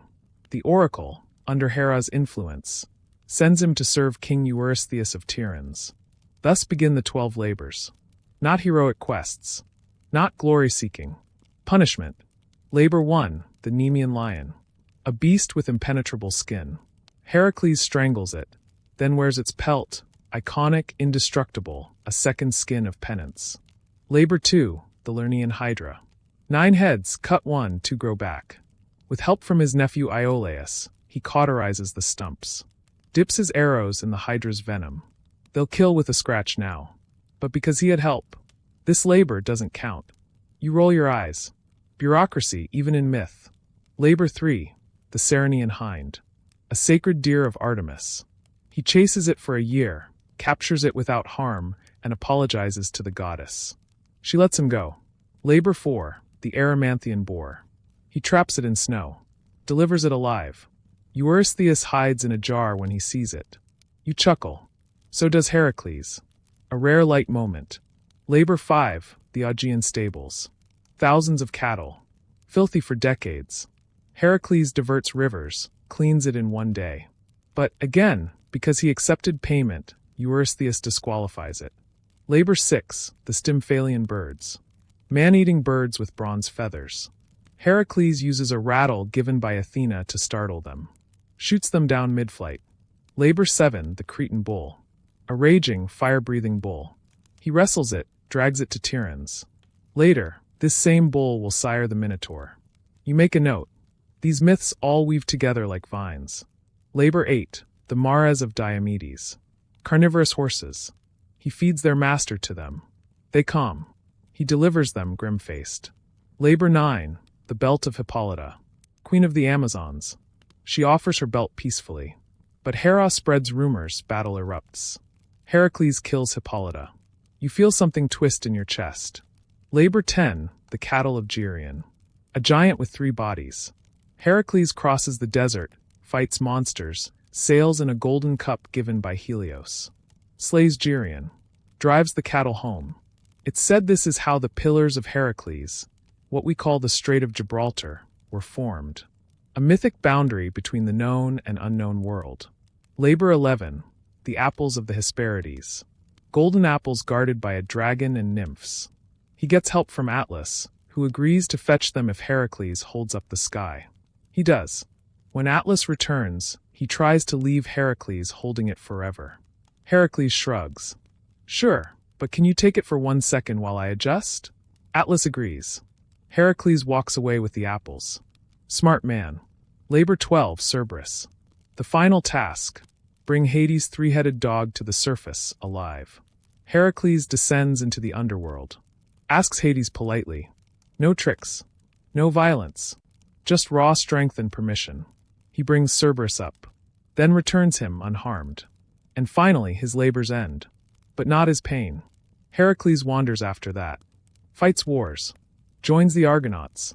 Finds love, loses it, tries again. He marries Deianira. One day they cross a river. A centaur named Nessus offers to help her across. Midway he assaults her. Heracles kills him with a poisoned arrow. As Nessus dies, he whispers a trick. Take my blood. It's a love charm. Years later, when Heracles grows distant, Deianira smears Nessus's blood on a robe and gives it to him. He puts it on. It burns through his skin. It's Hydra venom. His body is consumed. No cure. No relief. He builds a pyre, climbs atop it, and asks his friend Philoctetes to light it. The fire roars. But the gods intervene. Heracles' mortal half dies. His divine half ascends to Olympus, where he is reconciled with Hera. Yes, Hera, and granted immortality. He marries Hebe, goddess of youth. The angry boy becomes a god of endurance. Historians still argue whether Heracles reflects solar myths, foreign rituals, or local cult heroes absorbed into the Olympian pantheon. Some say he's the Greek everyman, suffering, stumbling, trying to do right even when fate plays dirty. But you? You see him for what he is. Not a hero because he wins. A hero because he keeps going. Because he breaks and grieves and still lifts the next weight. You step away from his flame-lit pyre now, warmed but wary. Because Heracles may be divine now. But the pain that made him? All too human. You followed gods across skies and mortals across oceans, stood beside kings and beggars, lovers and liars. But now? Now you enter the twilight of Olympus. Not a dramatic collapse, no fiery end or final battle, but a slow fading. Like torches guttering after a long feast. Tonight, you trace the last great flickers of the classical Greek mythos. The mortals who challenged the divine, the thinkers who questioned the tales, and the final gods who slipped away into memory. Your guide? The mortal mind itself. You start with a city, Athens. A place of sharp angles and sharper minds. By the 5th century BCE, Athens was the cultural heartbeat of Greece.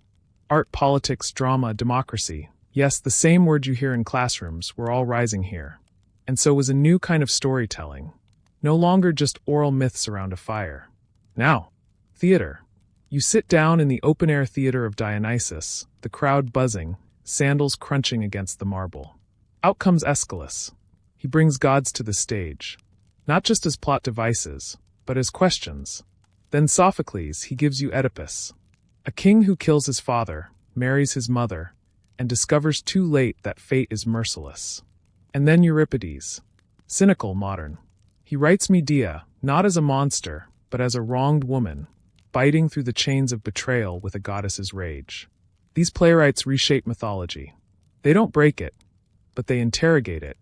Why do gods punish so harshly? Why must fate trap even the good? But it's not just theater.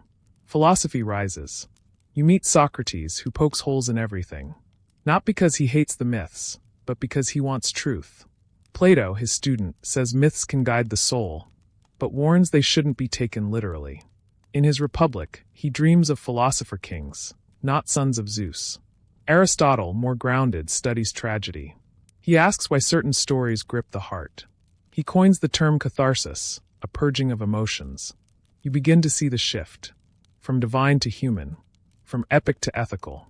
Meanwhile, the gods still exist, in temples, rituals, epithets. But their power fades.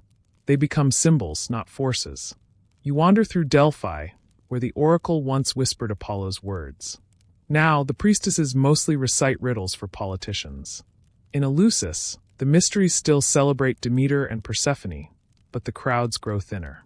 And then, along comes a man who changes everything. Alexander the Great. Not because he's divine, though he claims descent from Heracles, but because he spreads Greek culture across Egypt, Persia, India. And in doing so, he turns the Greek gods into global export products. Zeus becomes Ammonius Zeus in Egypt. Aphrodite blends with Ishtar in the Near East. Myth becomes mosaic. By the time the Romans rise, they don't just borrow Greek mythology, they remix it. Zeus becomes Jupiter. Athena becomes Minerva.